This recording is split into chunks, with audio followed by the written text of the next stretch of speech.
Wondery Plus subscribers can listen to Crime and Sports early and ad-free right now. Join Wondery Plus in the Wondery app or on Apple Podcasts. In the depths of an Atlanta forest, a clash between activists and authorities ends in tragedy. I'm Matthew Scher, and on my new podcast, We Came to the Forest, we expose the hidden truths behind a shootout that left one activist dead and countless lives forever changed. Binge all episodes of We Came to the Forest ad-free on Wondery Plus.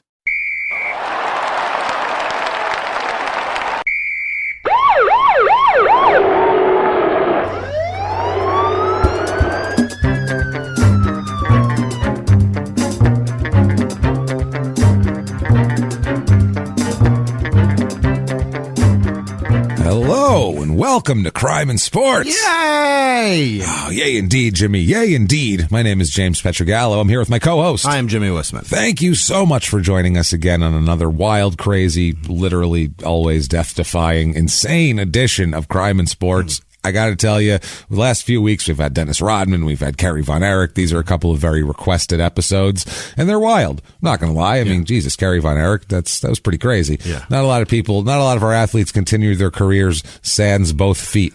It's not a normal career path for them. Dennis Rodman is Dennis Rodman. I mean, like we said, human peacock. Tonight we have a story that is as crazy or crazier than any of the stories we've ever had, but you've probably never heard it before. This is insane. Never heard the story? Never heard the him? story, or probably, unless you're a real big boxing fan, you probably have never heard of this guy before. But wow, is his fuckery on just an international superstar level, let's just say. Right. His nudnickery. It's amazing. It's fun. Just before we get to that, though, this incredible, insane story today, we do want to thank everybody for their reviews this week on Apple Podcasts. That purple icon, they drive you up the charts. We're not sure why. No. We don't know. We don't know why their algorithm does that, but it does. That's how it works. It helps out a lot. So if you haven't done it yet, please give us 5 stars. Doesn't matter what you say. Tell us you're following instructions, following directions. It's for business purposes only. Honestly, it's not for our egos, is what we're saying there. So thank you for everybody that does that. Head over to shutupandgivememurder.com for everything small town murder and crime and sports. If you don't listen to Small Town Murder, I don't know what you're doing on Thursdays, but you're missing out, because Small Town Murder is just as much crazy as this, except they're not famous athletes. It's just crazy people and insane stories of hillbilly. It doesn't make any sense. It's insanity. Yeah. So listen to that. Do that. We're going to have we have lots of tickets available for live shows for Small Town Murder Live till the end of the year. Right. We have one Crime and Sports in Phoenix that's sold out, and then there's going to be one, like we said, in the spring. We'll give you the exact date soon, and we don't know when tickets are on sale, so don't ask us, please. We have no idea, but it's going to be in Nashville, the next Crime and Sports in the spring of 2020. So definitely keep your eyes open for that. You can follow us at Crime and Sports on Twitter and Facebook if you want to find out when exactly that'll be the first place it comes out. You can do all of that there. Also, if you want to be one of our heroes, an absolute hero of ours, a Patreon donor or PayPal, whatever you want to do, you can do that very easily by going over to patreon.com/crime and sports, or heading over to PayPal and using our email address, crimeandsports@gmail.com. And God, is every dime and penny appreciated. Thank you so much.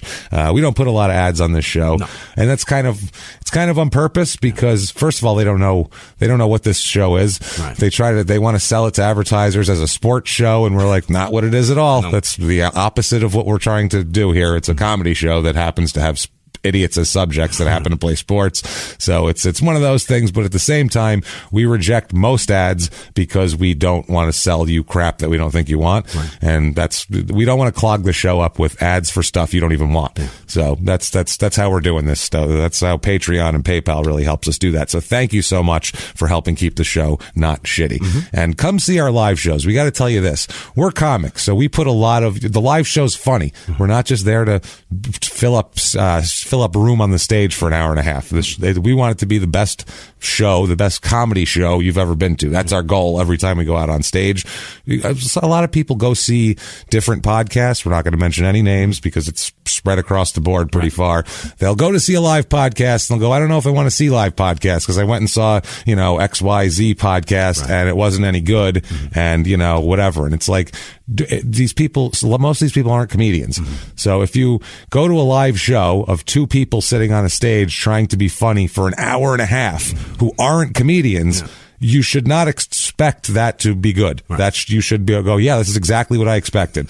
They had about 8 minutes up front, and then the rest of it is really fucking dull, and they don't know how to hold a crowd, and they don't know when to go here, when to go there, because they're not comedians. They don't have experience. You wouldn't just throw someone in a kitchen and be like, there you go, run the kitchen tonight, and then expect everything. We got cameras on you, make it fun. And then just sit there and go, well, my meal wasn't that good. It was weird. Like, well, yeah, that's not what they do. At home, they can cook a little bit, but they don't run a professional kitchen, and that's what being on stage is. It's the equivalent of running a fucking professional kitchen. And we can do that, and a lot of people can't. So come see us at a live show. Don't let any experiences you've had with anybody else ruin you to a live show. So never mind all of that, though. It's time to get down to business. Great. Because we have one of the most wild stories going. Okay. By the way, at the end, stick around for a rant on Tim Tebow, because he is up in your hate crosshairs. Oh boy. Well, let's not use hate or crosshairs. Let's not say that. Let's just say he's a wild hair that's up my ass at the moment that I would really like to expunge. So yeah, let's keep this going here. Let's talk about a boxer. A crazy son of a bitch. Okay. Let's do it. Paul Spadafora. Paul Spadafora. Have you ever heard of him? Okay. This is the closest. I will say this. A lot of the reason for his constant fuckery, I feel like, has to do with the fact that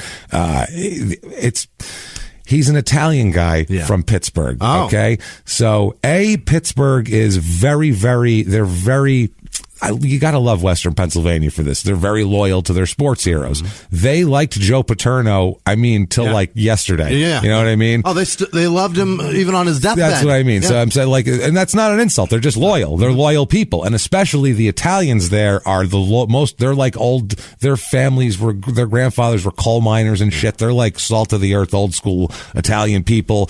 And when there's a sports star from there who's Italian, holy shit, will they support them? Bruno Sammartino. He's not from there, but he lived there for 50 years, and that was his home. And Dan Marino's from there. They fucking love Dan Marino. It's just one of those things. And this is another kid that comes up. He's a southpaw boxer. Oh. So automatically he's Rocky. He's an Italian kid who's a boxer, so they all call him Rocky. And the support of the community, I feel, does him no good. Later on, it really doesn't. It leads to fluff pieces. His detriment? It's very much to his detriment. It leads to fluff pieces and silver-haired. We'll throw a different silver, greasy-haired white men popping into everything here. And by the way, I will be making fun of tons of Italian stuff this week, and I can absolutely do that. And you can't say a word about it because my last name is Pietragallo. My mother's maiden name is Fertino. I am a fucking guinea as it gets. I can say anything I want. It's this wonderful. man's name is Spadafora? Spadafora. Oh, Paul boy. Spadafora. Yeah. His father's name, Silvio Spadafora. Really? Oh, Silvio! Jesus. Get over here. What are you doing, oh, Silvio? My word. Oh, yeah. Paul Spadafora, known as the Pittsburgh Kid. Yeah. That's his nickname. Dab the marinara in your cheek. Oh, he does that. When you say that. Puts a little behind his ear. No, I mean, it attracts the good. With a napkin. You got to wipe your mouth when you say his name, though. Yeah, you do. I got a little grease? What, I drop a Cavatelli on my lap? What happened there? What's going on here? I'm telling you, though, this is... Jesus Christ, man. He's born September 5th, 1975, in Pittsburgh, of course. He's Mr. Pittsburgh. I'm sure Pittsburgh at this point would probably like to disassociate that, but still, it's not quite here. His father's name is Silvio. His mom's name is Annie. So I just picture this household just with the fucking Western Pennsylvania. Lots of screaming, lots of belts coming out. Oh, I know. Just a lot. Annie! Yeah. Oh! Go on down the bedroom. I'm going to put a kid in you, all right? Now I'm going to put a boy. He's going to come out punching, so watch out, Annie. You ain't even going to have to push. I'm telling punch you right his way out. Come on. Hey, from over there, I can do it. I'm telling you. I'm virile, Annie. Virile. So go on down the room. That's how go on down the room. Go on down the room. That's how they'd say it now, like Scranton. Go on down the room. I'm going to put a kid in word. you. Annie! Oh! Down the room. You fucking ski foos, get over here! Fucking screaming. One of those words. Is that a real word?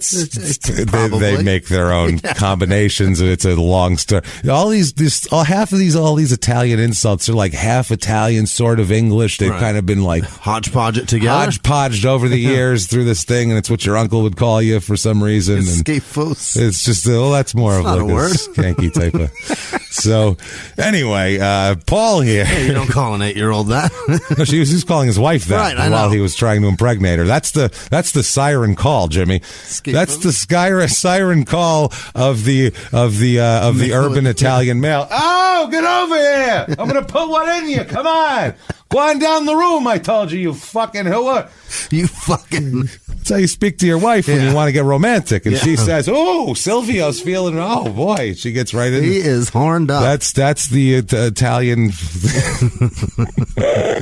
That's how it is. Sounds hard. And we're talking 70s. Yeah. So I mean, you got to picture him with like a, with Saturday Night Fever hair, also on top of this, screaming and yelling. Oh, Eddie! Over it's a fucking mess over here. Chest out of the two topped unbuttoned buttons. That's what I mean. And they end up having 3 boys. Wow. So Paul's the middle child here. They have 3 boys. I think one of them because one of them, Charles, is his half brother. I think that's his mom's kid without his dad. All right. I think that's possibly the older one. But before. But either way, this situation, 3 cutaway, guinea kids and running around in the 70s, 3 boys. Early 80s. This is where the mothers would sit around and talk about methods they use to beat the shit out of their kids to keep them in line. Well, I got 3 boys, and I'll tell you what, brass knuckles are not a bad thing.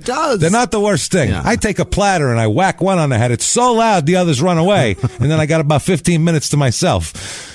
I swear to Christ, until he comes to, and then it's all right. You know what I mean? This is how shit was dealt with back in the day. So it's an interesting thing here. Paul says he had his first drink with his dad when he was 6. His parents both have substance abuse problems. Okay. His dad has alcohol and drug problems. His mother, same thing. Okay. On and off with his mom. His dad gets into it pretty heavy here, as we'll talk about, because one day young Paul woke up at 9 to find out that his dad died of drug overdose. Oh my God. Not 9 great. years old. 9 years old. Oh, that's boy. not how you want cartoons, some Lucky Charms in the morning. You got dad's dead. Yeesh. On the couch? No, one of his brothers found him in a closet. Oh my God. Yeah. So, he was probably shooting doing up drugs in the closet. That's what it was. So, not great. Spadafora he stays with his, he temporarily lived with his stepmom for a while because they were living with his dad at the time. Oh. So he stayed with his stepmom for a little bit because his mom was not doing much better at the time here. Pretty much his older brother was he was kind of the figure that he would look up to at this point. That's all he had because, his mom wasn't really dependable and his dad was dead. So there's not a lot to depend on here. He says once they moved in with his mom, it was very unstable. He said, they'd come home from school and the door would be padlocked and they didn't pay the rent, so they got kicked out and evicted, and the sheriff came and took all their shit out. It's like kind of like on The Wire. It's like a real Dookie situation where he comes home and all the shit's on the porch and he's like, oh man, not again. Again. Oh, it happens like 3 times a month. Good all the time. Lord. Oh yeah, they would take him like rent's not even due yet. We're already evicting you. The teachers. We heard you got evicted out of your last place, so get the fuck out. Well, the teachers would send kids home. Here's clothes for Dookie because we know he has no clean clothes and blah blah blah. And they'd be like, yeah, we couldn't give them to him because his parents answered, and they'll just steal him and sell him for drug money. So his clothes, it's bad. Eventually, Dookie ends up homeless, hanging out with heroin addicts who collect copper and shit. That sounds right. And he runs into one of his friends and has the most classic line in the history of television, where he's homeless and he says, "I'm outdoors now," which is the most optimistic way I've ever heard of saying I'm homeless. I'm outdoors now. Sounds like you're just into nature at that point, doesn't it? Yeah. Well, I'm outdoors now. Yes, it's exhilarating.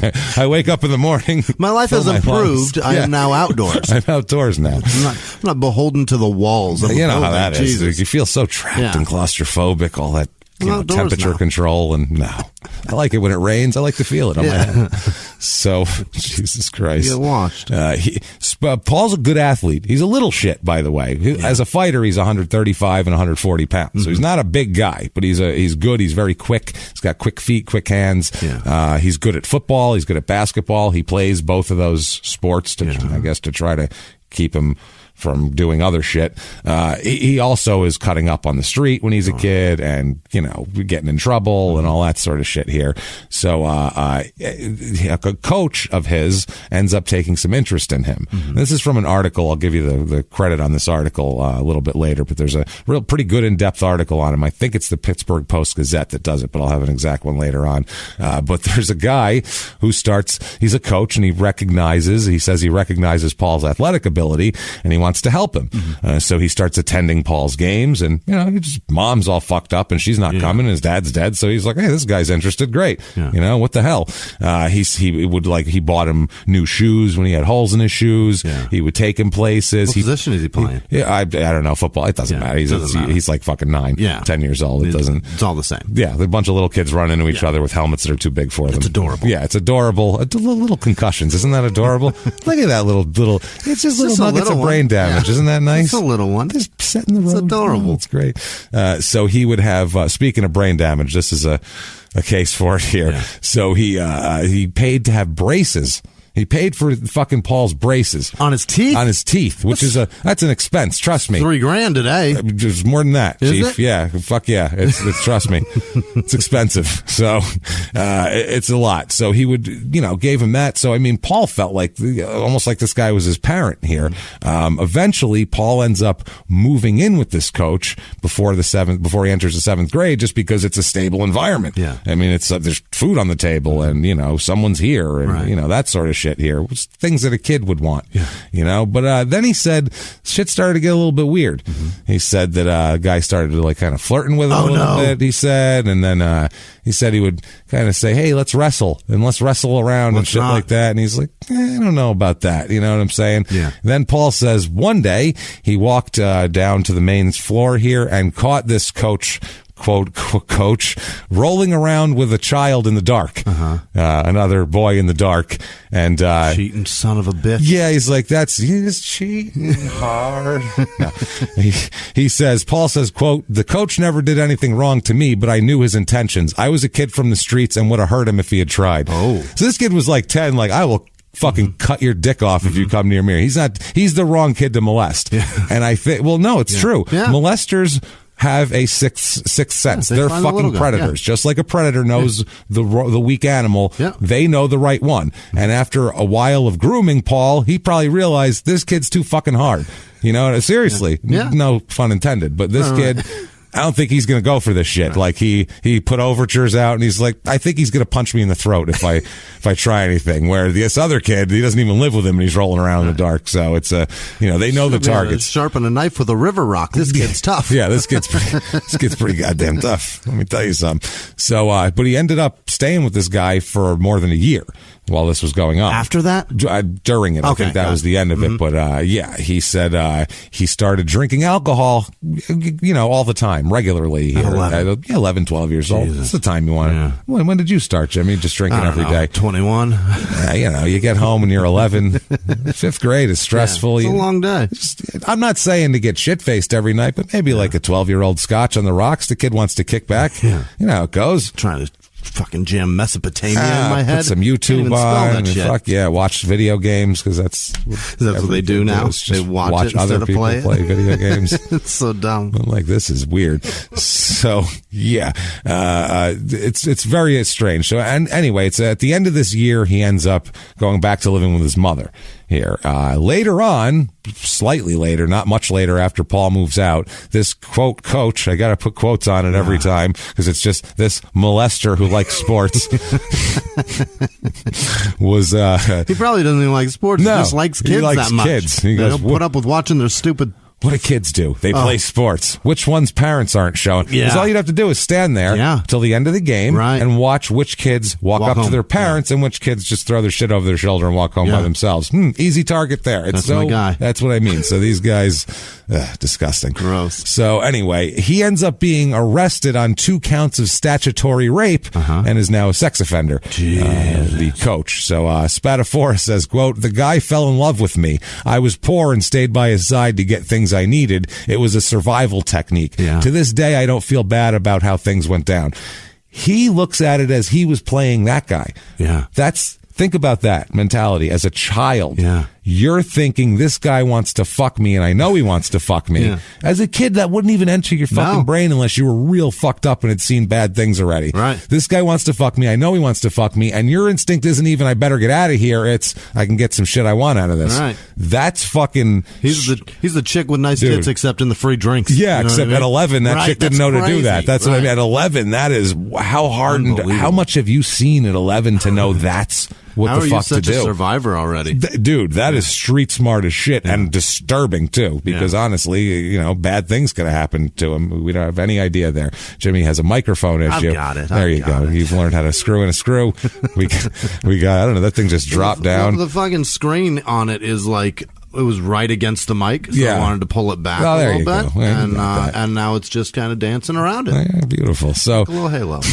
So at 11 years old, Paul starts boxing. Yeah, that's when he kind of finds what he wants, and that's where a lot of these kids do, because there's no other sport that takes that amount of time and energy out of you. There just isn't. I mean, you can play football, but that's in a season, and you have to pay to do it and all this shit. If they like you in a boxing gym and you're a kid and you can come to the boxing gym, you can be there all day. You'd be there from day to night. And we've heard about these kids get there in the morning, they work out, all they do, that's their home, basically. That's their second home. That's the place where things are regimented and they know what's going to happen. And safe. Yeah. They know that world. They know. That's the other thing. Being here and where I know I'll be punched in the face 30 times today is way safer than going home. That's how boxers are started usually. It's not kids who are like, man, my home life's great. I really want to box. That would last one day before they'd be like, they hit me in the face repeatedly and it hurt. Where's my iPad? I want to watch video games. It's not the same. You have to be poor to do this. You really do. To do it well. Some people haven't, but that's why those Creed movies are horse shit. It's like, nope, that kid had money. He ain't getting punched in the face for a living. He has no reason to be there. Fuck no. How many legacies are there in boxing that you see? Football, you see it all the time. The Mannings. How many legacies are there? None. See, heavyweight champion Muhammad Ali's kid? No. Just Layla? None of those. And she doesn't even fight that much. That's a different thing. Yeah. But I mean, not as a guy fighting. I'm not saying that it's different, but it's different. Sorry. They fight so that their kids don't have to. That's it. The whole point. She was fighting, but it was more of an exhibition thing, and it's a different thing than being in a, it was just different at that point. Female boxing has come a long way, but it's still a weird scummy. It's not the boxer's fault. It's a weird scummy, the promoters are really surroundings of it. Yeah, it's really gross in there, but it's not a legacy situation very often. You don't hear about that too often. They stop young, and their parents tell them, you're not getting anywhere near a goddamn Tyson's got a lot of kids, doesn't he? I'm sure he must have. I've never heard of a Tyson Jr. Not fighting out there. And George Foreman's got fuckloads of kids. Yeah, none of them are fighting. No, because he's successful. Right. Unsuccessful boxers, their kids will fight later on. So he's boxing at 11. Paul says, quote, I always felt like a boxer when I was fighting in the street. When Harry, who's his brother, brought me to the gym one day, that was it. Harry's his full brother. Charles is his younger brother and his half brother. Okay. So that's that.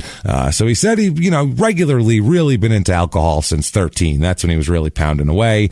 He said he's been addicted to boxing and alcohol ever since the start. Just those were his two loves, and he knew it instantly. Booze and punching.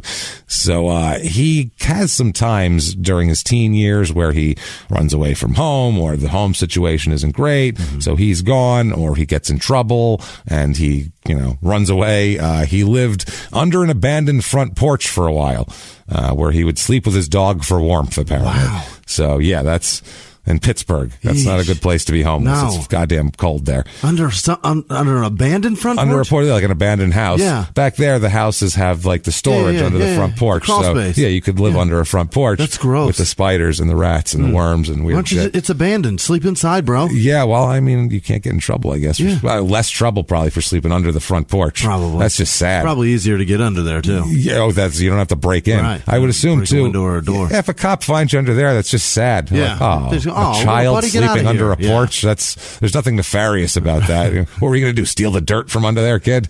You're going to dig down and take the pipes? I knew it. Yeah. You lousy little bastard. But literally, there was people in his life that were saying, if you civilize him, he won't be as good of a fighter. Civilize him. So let him be a wild, and that's how they treat these fucking boxers. As long as he shows up at the gym and does everything I need him to be here, we need him to be living on the edge, because that's how you be a good fighter. Keep his shit chip on his shoulder. Yeah, well, that's why when fighters are very successful and wealthy, they tend to, it's, the famous story. Right. They get fat and they, it's how many movies have they done about shit like that. Mike Tyson getting knocked out by Buster Douglas. Mm-hmm. You know what I'm saying? You just apathy and you get fat and whatever. You don't have that hunger anymore. And, that's why poor is better for fighting.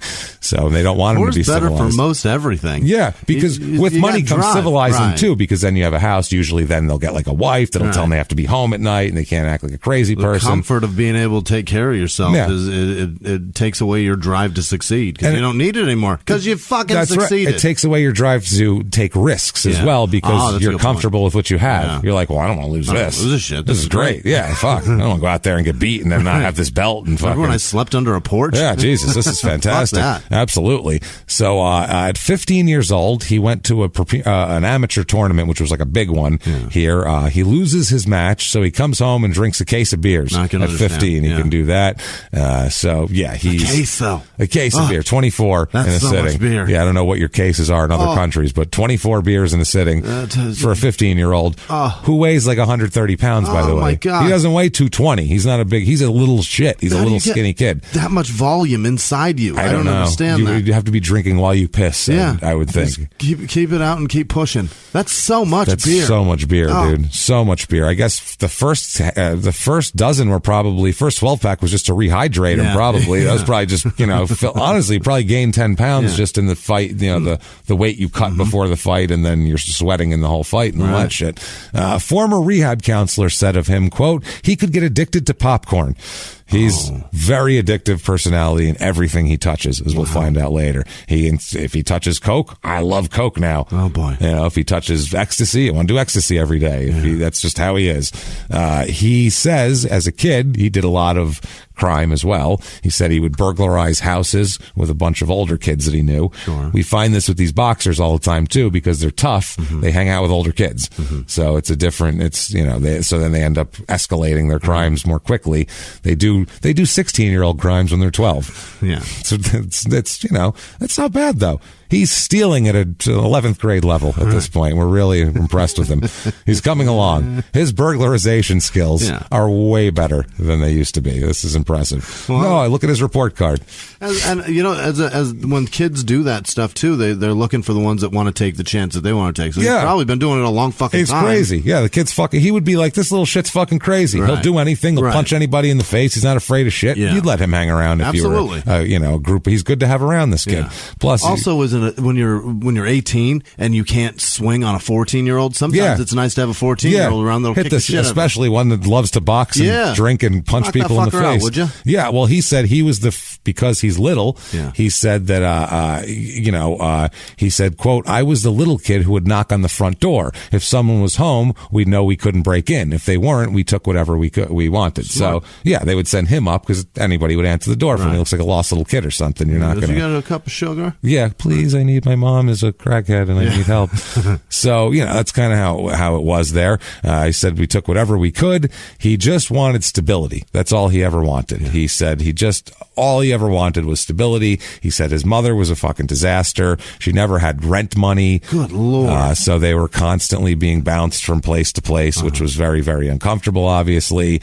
That's a terrible feeling, as we've talked about that. We've both had that, and that's not a good feeling. Not necessarily a crackhead mother. No, not a crackhead mother, but we have to leave now. Yeah. That feeling. We got to go somewhere else. As a child, that sucks. It's horrible. Grab your shit. We got to go now. I was like, why?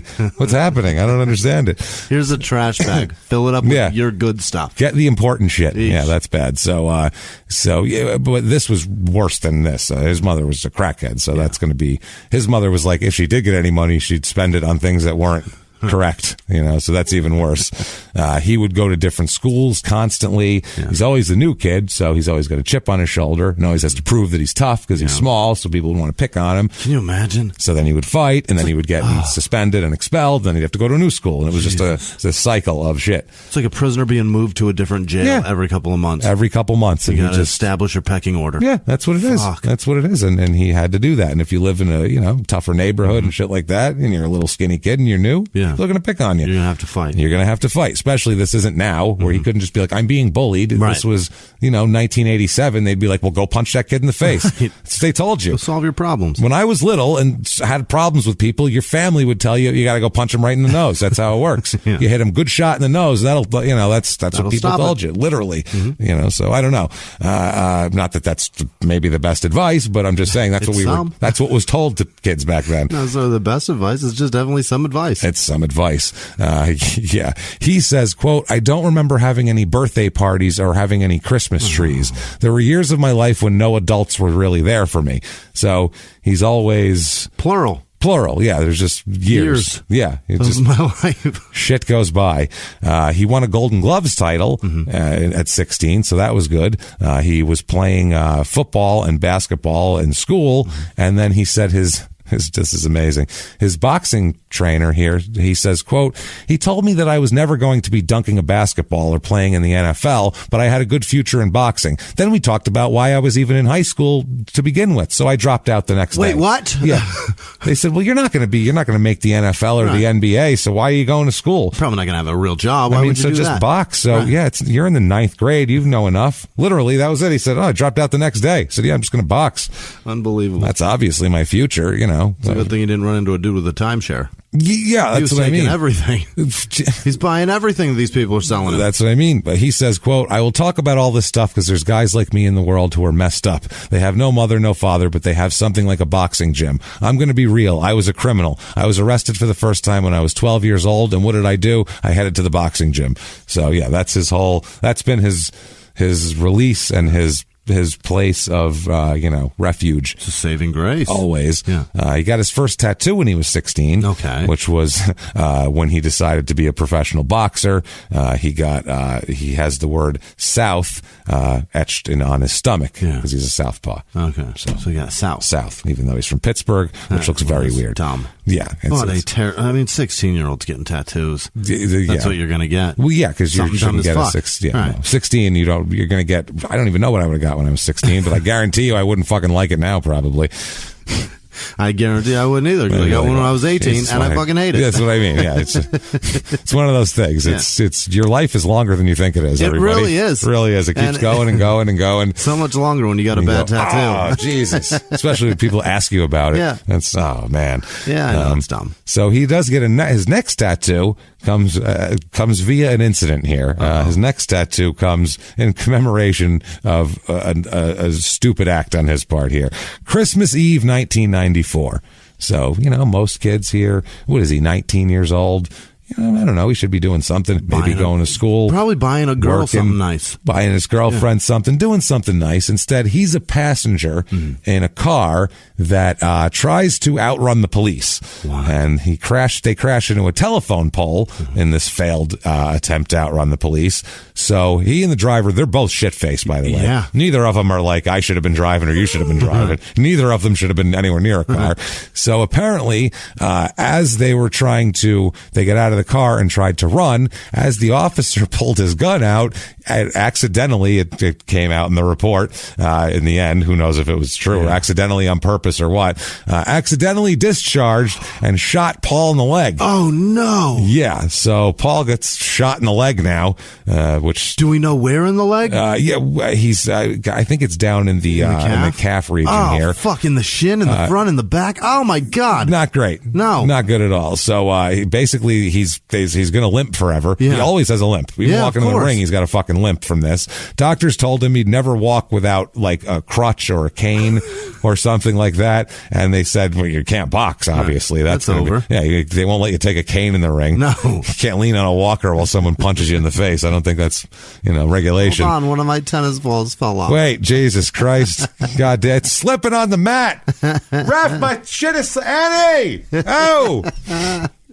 Fuck me. Unbelievable. So, so what he did was he got a tattoo from that. Yeah. I don't know why this was, but it's a crown. It's around his neck. It's a crown of thorns, like he's so fucking put upon. Jesus. You were drunk and tried to outrun the cops, stupid. And you guys hit a telephone pole. You Those are awfully deep. All of this shit is stupid. Unbelievable. So, he does that with boxing gloves dangling off of them. So it's like, What? He ruined his boxing career, basically. Okay. He says he ends up filing a lawsuit and wins a judgment, actually, here against the police for accidentally discharging the weapon. Oh, shit. So they had no reason to shoot him in the back because they weren't like a danger and they were running away. And so basically the cop said it was an accident. And it's like, well, if you can't accidentally discharge your gun and not, it doesn't make it that's okay. going to cost you something, you know? There's a lot of accidents. It's going to cost a few bucks. If I accidentally hit you with my car, it's going to cost me a few bucks. If I accidentally shoot you, it should cost you more. I would think. A lot more. Yeah, because it could have been worse. Every time.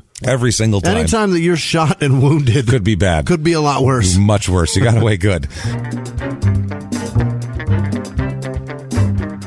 Hey, everybody, just going to take a quick break from the show to tell you a little bit more about HelloFresh. HelloFresh.com. That's right. With HelloFresh, America's #1 meal kit, you'll get easy, seasonal recipes and pre-measured ingredients delivered right to your door.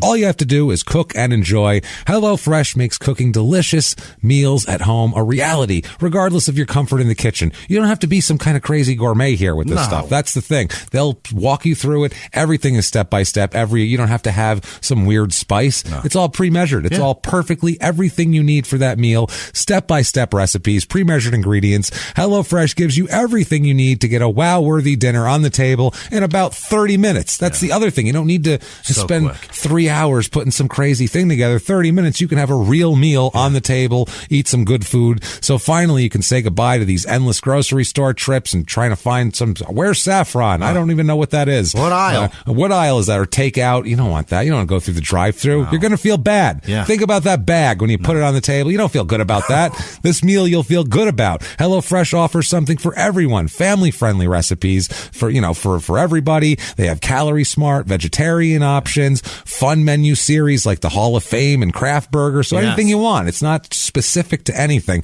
It's so flexible. Easily change your delivery days, your food preferences. You can skip a week whenever you need if you're out of town or something. You can add extra meals to your weekly order if you have company or you're doing something, as well as add-ons like garlic bread and cookie dough. That is just delicious. I really like this HelloFresh stuff. Easy meals, really delicious stuff. You can't beat, for the time it takes to make these, you're not going to get a better meal on the table. You're I like to think I'm a good cook, but as a single dad learning these recipes, I can do it again and again and again. That's the other thing that helps. It's fantastic. So for $80 off your first month of HelloFresh, just go to HelloFresh.com/CrimeInSports80. That's 80.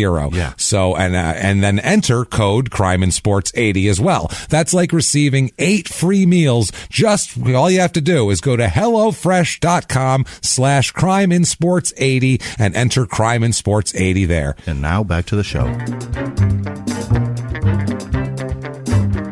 So this is crazy though. This is the second police crash incident in a row.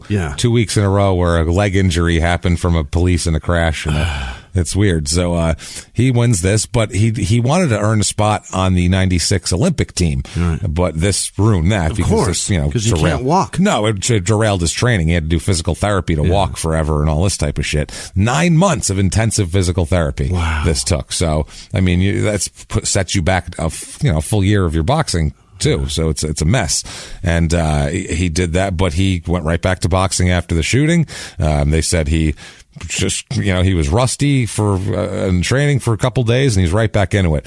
We will say about this guy is he's very skilled. That's the left-handed, and he's Italian and whatever, and he's from Pennsylvania. That's where the Rocky comparisons kind of end. Outside of that, he's a jab guy. He's not a power guy. He's a very quick, very deceiving. He's a guy that goes the distance a lot, looks for jabs. Later on, Pernell Whitaker will be his trainer for a little while, and he's got a very similar style to Pernell Whitaker, who's a guy who doesn't knock a lot of people out, goes the distance and wins unanimous decisions by outboxing people type of thing. And that's what Paul is. He's got quick hands, quick feet, and he does that. So he's a little guy. I mean, he just doesn't have a lot of punching power. Some 135-pounders have punching power, but he's not really one of them here. But he ends up having total in amateur boxing a 75-5 amateur record. Pretty solid. So not bad. 80 fights. Yeah. Keep in mind though, all these rounds on a head. Yeah. Okay, just keep this in mind. Plus, early ages of alcohol abuse and all this type of shit. 80 fights. That He's known for going the distance. That's what I mean. In an amateur fight, it's a lower thing. You got headgear, but still, wait till you listen to his fight thing. Basically, keep like a look in your brain, like look at like a bag of brain cells. Okay. Look at it like a Pac-Man board. Yeah, and those brain cells. And every time he goes the distance or something, just imagine Pac-Man eating all these little brain cells. Beep, beep, beep, beep, beep, beep, beep. Picture this shit. And the ghosts chasing him aren't trying to hurt Pac-Man. They're helping. That's like cocaine. And alcohol and the shit, like chasing behind, cleaning up any that Pac-Man might have left behind. I was seeing him with little badges on. That too, chasing him down. That might be how it works. But October 18th, 1995, he makes his debut at the Sheraton Hotel in Pittsburgh, where all the big boxing matches happen. He fights Steve Maddox, who's a 2-32 career fighter. Yeah. He won his third fight and he won his fifth fight, and then never won another fight again out of 34 fights. Lost 29 straight after that. Got the shit beaten out of him. 29. Just that was his career. God, Jesus. So he started out like 2-3, which is, I don't know, maybe he needs to get some better skills. Never won again. What the shit? That's how it works. This goes all 4 rounds, unanimous decision for Paul here. 1-0. November 7th, 1995. Jesus Christ. The Mountaineer Casino Racetrack and Resort in Chester, I think, West Virginia. I was going to say it's probably West Virginia. We've talked about this one before because it's Mountaineer Casino, Racetrack, and Resort, and petting zoo, and you can add anything you want. Whatever you want. Shit. Whatever profession, cupcake shop. It doesn't matter. He fights Nathaniel Hardy, who's a 2-12 career fighter. This is a TKO in round 2. So this fight stopped. 2-0 for Paul. November 15th, 1995, which is 8 days later. No kidding. Yeah, 8 days later in Erie, Pennsylvania. He's trying to make up for lost time. He's trying to make some money, too. Here, he fights Anthony Hardy, who's a 4-24 career fighter. His last... Not either. It's not good at all. You said that like you thought about it for a minute. You're like, I did. It's not very good. I certainly thought about that. Of his last 20 fights of his career, he won one of them, Anthony Hardy. So not great. Not terrific. This goes all 4 rounds. Unanimous decision for Paul. 3-0 is Paul at this point. Now, his mother at this point has become a huge Paul supporter and is kind of part of his entourage. Really? Sort of. Yeah. He's letting her come around? Yeah. She's like a local bartender, crazy lady. She's quick to fight. Also, after one of these fights, I don't know which one. It was one of his first 5 fights. He apparently there was some shit talking in the ring post-fight, and his mom punched one of the other fighters' supporters right in the face and knocked them down. So landed a pretty good right hand. Got a good shot. You got a pretty good shot in on one of the supporters. So you have to hold back your mom from fighting the other fighter's entourage. I don't think I've ever heard of that in boxing before. Me neither. I mean, as fucked up as everybody's family is, they never had their mom. That's great. My mom would do that. Yeah. She would absolutely do that. She sure would. Yeah. She wouldn't be a very good punch. She's not that. What do you say about my Jimmie? Yeah, she would be very angry though. She uses weapons though. She takes after my grandmother. Yeah. Good Lord. She stabbed my stepdad with a fork one time. That was pretty funny. What? Oh yeah, with a fork sticking right out of his arm. Oh. It's good stuff. Poor bastard. Go find yourself a nice Italian lady, huh? So after one of his this was, I believe it was that fight that we just talked about, but I'm not sure, the post-fight thing. December 13th, 95 at the Holiday Inn Metroplex in Liberty Township. Holy shit, the fucking glamour, Jimmie. The glamour at the Holiday Inn Metroplex. Is it in Jersey? I think this is in Pennsylvania, this one. I'm not positive, though. He fights LeSabian Crockett, who's an 0-6 career fighter, and this is his last fight. And he gets knocked out in round 1. I think this is Paul's only first-round knockout of his career. Really? I believe so. So he's 4-0. He keeps right with it February 20th at the Mahi Temple Shrine in Miami. I think that's Ohio, though. I don't think that is Miami, Florida. It might be Miami, Arizona. I believe that it could be. There's a Miami in like every state, too, which is the weird shit. He fights Michael Lopez, who's a 2-13 career fighter. But it's Mahi something, and that is a popular shit for them to catch down there. Yeah, that's true, so too. It might be Florida. But I don't know why they would name a temple shrine after a fish. I don't know. That'd be very weird. It'd be very, very strange. This guy here, 2-13 career fighter, he won his 4th fight and his last fight. And then he quit. It's like, fuck it, I won. I just wanted to win 2. I'm done. This fight stopped in the 3rd round, 5-0 for Paul. March 31st, which is the next month here, 96, in Washington, he fights Julio Ibarra, who's a 10-41-1 career fighter. My God. The last 24 fights of his career, he won one of them. Yeah. These guys are just gluttons for punishment. It's hard to call that guy a fighter at all. Yeah, he's just a punch taker. Yeah, he's basically a punching bag. He's a 10-41 loser. But he goes out and he makes $300, $500, and that's he needs that at that point. Probably that's why he just go out. I guess I'll go out and get beat up again. Like, how much that's brain cells worth. That's fucking depressing, man. Think about that. This is a third round TKO, so 6-0 for Paul. On May 7th, 96 in Steubenville, he fights Eric Joshua, who's an 0-3-3 career fighter. 3 draws. That seems almost harder to do than winning. Yeah. It would be harder to have 3 draws than it would be to win any fights. To win 1-1. It would be so hard to keep it even like that for 3 fights. That's amazing. 0-3-3. 0-3-3. I've never seen that record in boxing ever. That's horrible. It's so weird. This is his last fight. Yeah. That's his career record. 4th round unanimous decision. Still goes the distance though. 7-0 for Paul. You'd almost rather go 0-6 than 0-3-3. Oh, yeah. You know what I mean? Let's just say almost, because there was 3 fights where at the end you were like, no. Some judge somewhere said you won the fight on their scorecard, and you were like 115, 113. Right, I did. Fuck. So, June 10th, 96, he fights Calvin. I think it's Fagans, but I don't, because it's Faggins, which is Fagans. That is definitely. That's absolutely Fagans. That's Bilbo Fagans. Sorry, Fagans. You have that. Imagine the fucking upbringing. He had to be a boxer. Oh, that poor kid. He had to be a boxer. Yeah, from birth. When did you start boxing? 4? Yeah. When the kids in preschool school started fucking chanting Fagans over and over again at me. Even though that's my name, I still found it. I've been boxing my mom's liver because it was calling me faggot. It was really bad. It's bad stuff. He's a 3-6-1 career fighter. This is a 2nd round TKO, 8-0 for Paul. I'm going to buzz through these early fights because who cares? June 22nd, 96 at the Mark Estes Arena in Atlantic City. Ooh, the big time. Yeah. You can smell the medical waste washing up on shore right from the ring. That's how you know you've made it. He fights Antonio Gonzalez, who is a 3-15-2 career fighter. 3 wins, 15 losses, 2 draws. This is his last fight as well. 4th round unanimous decision for Paul. He wins 9-0. This is September 27th, 1996 at the Mountaineer Casino Resort Racetrack and Shrimp Hatchery. Forever 21. Forever 21, Virgin Atlantic Record Store. It's the only one left. So he fights Jeff Honey Boy Whaley. Yeah. Honey Boy. I'd rather go by Fagans. Yeah, I'd rather go. Jeff, that's not even his name. Jeff Fagans Whaley.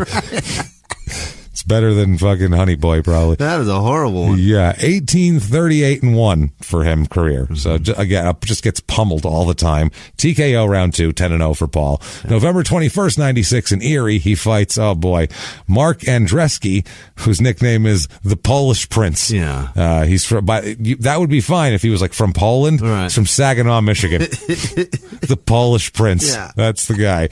4-8-1 career record for him. He's been fighting for a year right now, and he's got how many wins does he have?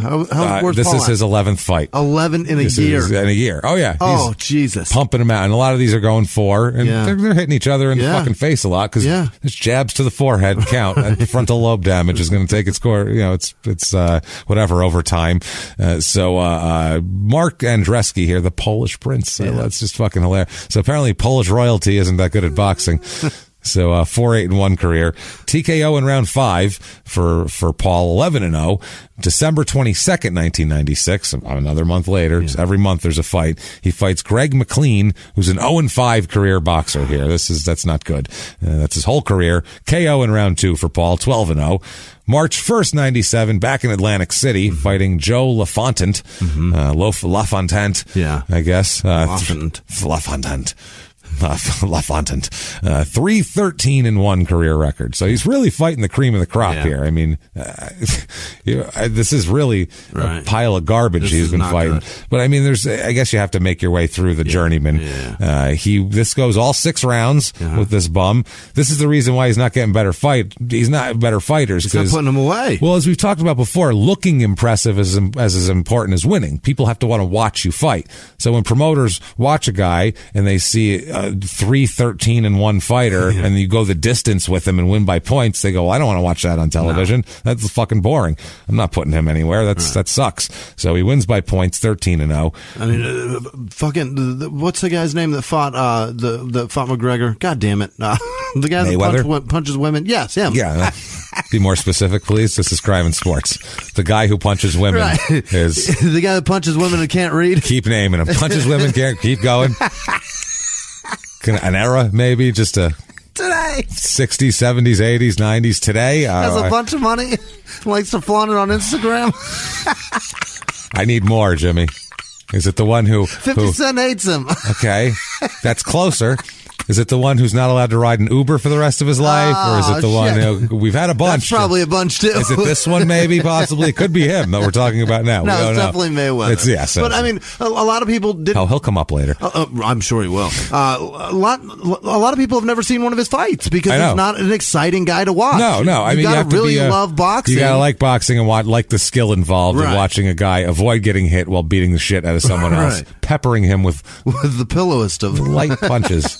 Because that's what he's trying to do. He's trying to score points. He doesn't give a shit. He's a chess match guy, not a fucking damage maker. Which is smart, because if he tried to go toe for toe and toe to toe and knock you out, he would get demolished. That would be bad. So that's not his game here, and that's not Paul's game either. But Paul gets hit sometimes because he's not quite as slick as Mayweather, obviously. But they do have a sparring session that's on YouTube. Really?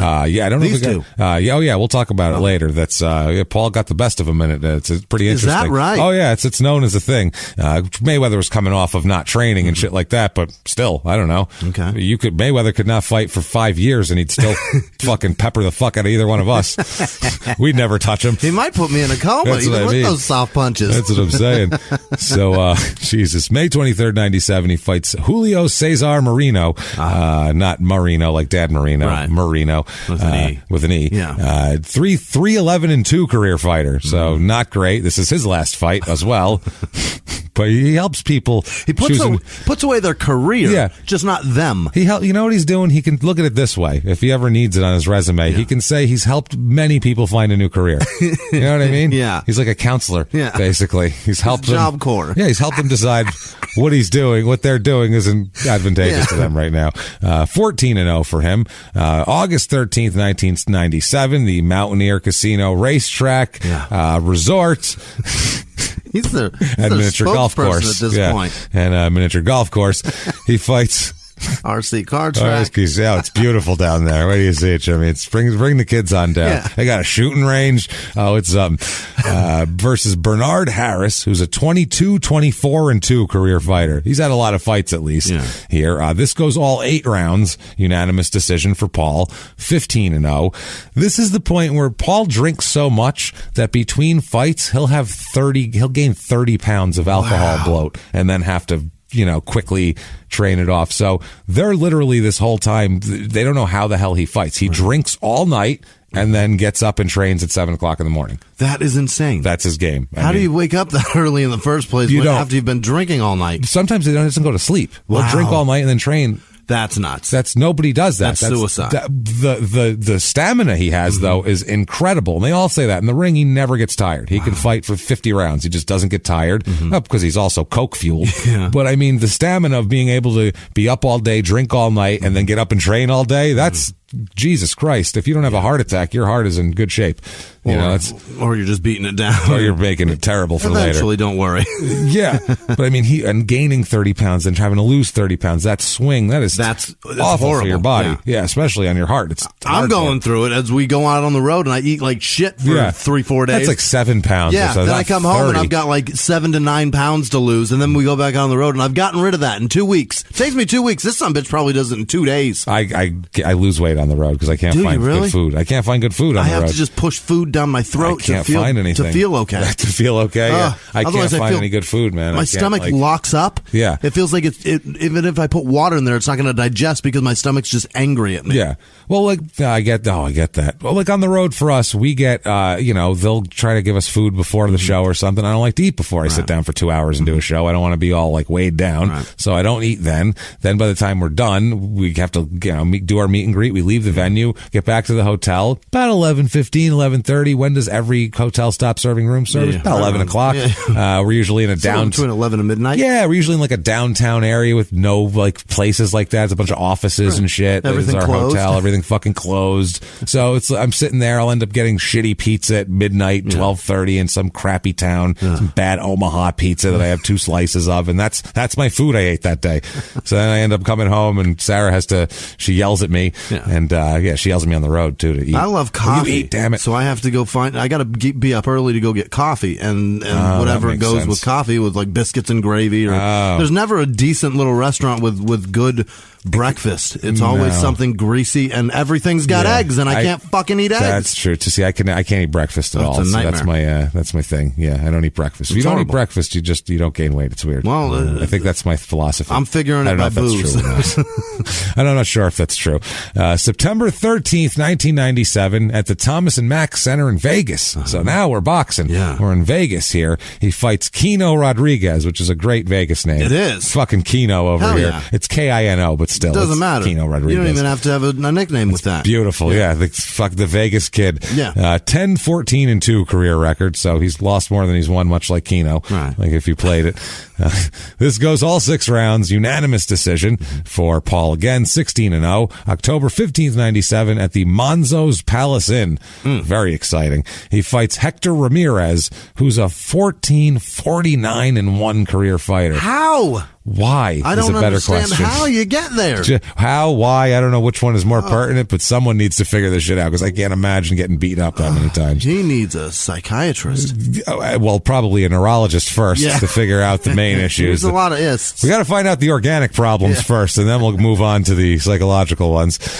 So this is a TKO in round 2, 17-0 for Paul. December 11th, 97 at the Avalon Hotel in Monroeville. He'll be there a lot too. Roger Brown, 14-20 career record, goes all 8 rounds. Unanimous decision for Paul. He's sensing a pattern here of long fights and getting punched in the face a lot. And another one tomorrow. And then another one, March 26, 98, back at the Avalon Hotel versus Troy Fletcher. He's a 13-10-2 career fighter. Goes all 8 rounds. Unanimous decision for Paul. Good Lord. 19-0. By the way, he's at this time, he's got a lot of relationships or coming and going, and with women, women coming and going, and fiery relationships, and breaking up with one and going back with this one and that one. With his upbringing, what do you expect? I don't know if he ever had any sort of stable relationship to look at, but still, he's a fucking mess. Basically, he's got no model, that's for sure. No, definitely not. At this point, too, like he's 19-0, so he's starting to become a success, starting to make a name in Pittsburgh. Feeling positive. He lives in Pittsburgh, stays in Pittsburgh, hangs out with the same shithead group of friends that he grew up with. Bunch of dudes that do drugs and drink and fucking go out and fuck around and don't go home. What are our rules here, Jimmy? He's breaking them all. Home is for sure out. Get away from where you're from. Right. He's, bailing his friends out of jail all the time, shit like that. Pays his mother's rent all through this shit. He's always, trying to take care of his family. You're not Tupac. Stop it. That's what he's trying to do, basically, here. May 27th, 1998, so he just keeps going. Fights Amando Chiba Cabato. Chiba's his nickname. 45-27-8 career fighter. So this guy's been through a lot of fights. This is his last fight of this long career. Chiba. TKO in round 7 for Paul. 20-0. So June 23rd, 1998, the very next month, Mountaineer Casino Racetrack Resort and Whorehouse. Absolutely. For the vacant IBC title, he fights Jose Chito Aponte. Chito. Yeah. 18-26-3 career fighter here, Chito. This goes all 12 rounds because now we're into 12-round fights when they're title fights. All 12 rounds. So many. That's so many rounds. Oh my God. It's so long to be getting punched in the face. That's all night. Well, you've been getting punched in the face for like an hour at that point. Like, it literally is. Like, you got punched in the face, you sat down, you got up, got punched some more, sat down. That's a lot of punching. 5-minute rounds and threes? Threes. 36s? Yeah. 36 minutes. That's a long fucking time. That's so long. If you don't think it is, oh boy, bounce on the balls of your feet and throw punches and move around. Do that for 3 minutes. And then when you get up afterwards, do that 11 times. Yeah, do that 11. Well, 11 after the second time, when you drink some water and catch your breath and get up off the floor, you're going to go, wow, that's hard. How do people do it while they're getting punched in the face and stomach, getting the wind knocked out of them, too? Now do that and avoid getting hit by a guy doing that. It was trying to hurt you. Oh, yeah. Cheeto here. He goes all 12 rounds again, wins on points, 21-0 for Paul. August 30th, 1998, at the Mountaineer Casino Racetrack Resort and Hospice Care. Yeah. I don't know. Whatever. Which one's worse? The hospice care or the whorehouse? Or the whorehouse. I'm not positive. I don't know. Versus David Tito Thomas. So he's fought Cheeto and Tito back to back. Really? He fought Cheeto and Tito back to back. I don't know where David Thomas is Tito, but whatever, fine. He's a 4-21-1 career record, so nothing about him makes sense. Let's be honest here. 22-0 for Paul after a second round TKO. October 23rd, 1998, Mountaineer Casino Racetrack Resort and Lumber Emporium. Crack House, I suppose. Why not? He fights Sizzlin' Sam Gerard, who's a 17-7-1 career fighter. The fight before this for Sizzlin' Sam was a loss to Floyd Mayweather. Really? Yeah. So Sizzlin' Sam's been on the circuit here. So he just fought a real good fighter. Yeah. Now this goes all 10 rounds and unanimous decision for Paul. 23-0. December 4th, 1998, he fights Desi Ford, who's a 24-33-2 fighter. So just a journeyman. TKO in the 10th round. So every fight is going so long. 24-0 for Paul. January 22nd, 1999, he fights Rocky Martinez in Chicago.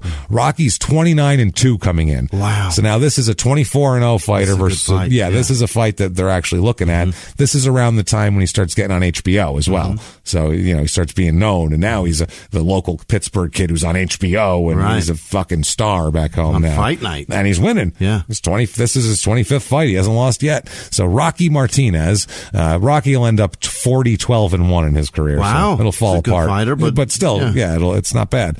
Better than I would do. I'd rather be 40-12-1 than what I am. Exactly. This fight goes all 10 rounds again. Unanimous decision for Paul. 25-0 for Paul. March 30th, 99, he fights Eugene Johnson, a 5-14-1 career record, and it goes all 8 rounds again. Unanimous decision for Paul. How does he get on HBO against a great fighter like that, and then they match him up with a guy like this again? Because this is an off fight. Yeah, just an off fight. An absolute warm up. This is one of those where they probably have a fight in their sights with another guy, but he has a fight scheduled, so that can't go on for 10 months. So we need a fight in the meantime to keep him loose and fighting. Have him knock over a tomato can, as they say. 26-0 for him. It's probably good for his ego too. Oh shit! Yeah, you have to have this. It's good for your confidence. And he's the title holder at this point, right? He's got a belt and everything. So right around now, when he stops fighting 135, I believe it's after this Mayweather thing, he stops fighting 135 and moves up to 140. Okay. But there's a session in Las Vegas in 1999 where he ends up sparring with Floyd. Floyd needed a partner and he needed a southpaw. Okay. So they brought Paul in there, and Paul says, quote, "Floyd said, 'I'm the best fighter in the world, and does your boy want to get some work?'" Floyd walked in and said, "I'm the best fighter in the world. Does he want to get some work against the best fighter in the world?" Because that's how Floyd talks to everybody. Right. And Paul said, "Sure, why not? Let's fucking do it here." And what year was this? 99. In 99, Floyd Mayweather was the best fighter in the world? Oh, he was a bad motherfucker in 99. In 99, though? Pound for pound. I mean, he was a little early to be saying it, but he's still... Calm down, Floyd. People were saying that about him at that point. Yeah. But not yet. People were saying that about him, but that was when they first started saying. That was when Roy Jones was old. Okay. That was always Roy Jones's title, which he's a bad son of a bitch. He's a great fighter. Christ, he was great to watch. Floyd Mayweather, or Roy Jones was fun to watch, though, because he would pepper the shit out of you, and eventually he would knock guys out, too. Right. And that punch he had, the hop skip. Oh, Christ, he was fun. Oh, it was so cool to see. He just couldn't hit him, man. No. He was nasty. And he jumps at you with the punch. Pop. He was nasty. So, he did that. They ended up, 6 rounds they go, and Paul that's nothing to Paul. No. Christ, he'll go 10. 6 more. Let's go. Let's do it. Mayweather apparently collapsed on down afterwards because he wasn't in boxing shape yet. He had a bloody nose and all that sort of shit. He even said, Paul's manager said, quote, Mayweather wasn't in the shape that Paul was. I'll give him that, but it wasn't his first day back in the gym either. The guy is always in shape. He's the one who asked for the sparring session. When they sparred that day, Mayweather thought he would be getting the better of Paul, but he didn't.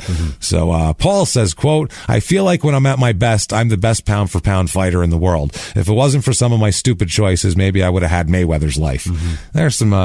There's some foreshadowing for you, and some retrospect. Yeah, foreshadow and retrospect at the same time. Both. Yeah. He says that later on, but it was about that session. Right. So August 20th, 1999, back to his real life, where he's fighting at the Mountaineer Casino, Racetrack, Resort, and Taxidermy stand over here. Fucking break. Jesus Christ. The same place. What a shithole. Yeah. For the vacant IBF title here, this is when he goes up to 140, if I'm not mistaken, he fights Israel Pito Cardona.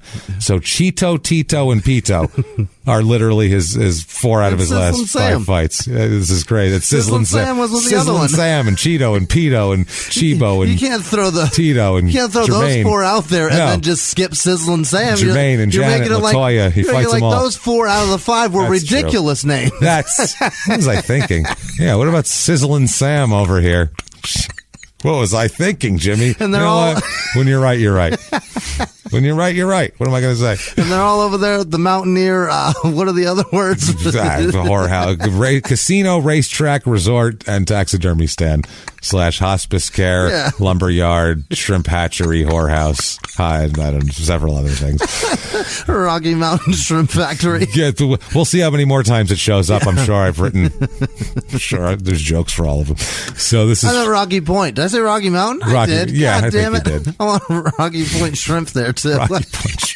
No one wants that anywhere. I want it at the Mountaineer place. No, they got it for sure. We got Rocky Point shrimp right out of we bought them out of a van on the side of the road and then froze them solid and shipped them here. Across the country.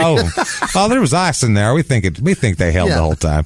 This goes all 12 rounds. Again, unanimous decision for Paul. 27-0. December 17th, 1999. He's in Pittsburgh fighting. It's his homecoming. Big fight here. Renato Cornet he fights, who's 30 wins, 2 losses, 1 draw coming in. So pretty good fighter. He ends his career 30 wins, 4 losses, 1 draw.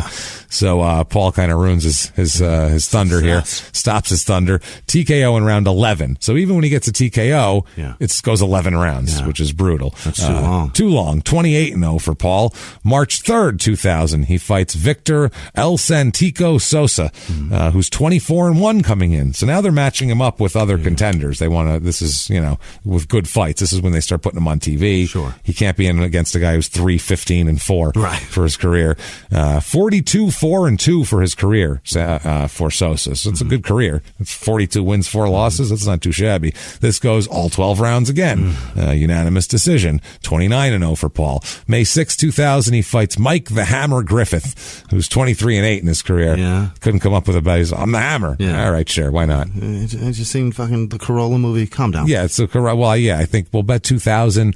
He hadn't seen it yet. No? He's probably just like Greg the Hammer Valentine. Right. Like, did it come out yet? No, it came out like 2008. All right. Some shit like that, 2007. Close enough. It's actually pretty funny. It's a good movie. It's actually kind of a funny movie. Yeah, it's pretty good. He made like a good low budget comedy. It's hard to do and pretty good. And it's actually a pretty decent it's not bad. It's premise, script, everything. It's funny. Decent. It's pretty funny. Get a lot of credit for that shit. Very underrated. Goes all 10 rounds again this fight. So this is just constant. Wins on points. That's his 30th fight. So he wins he's 30-0. Yeah. So I mean 30-0 is amazing. Yeah. So people are starting to really take notice of him, including the police.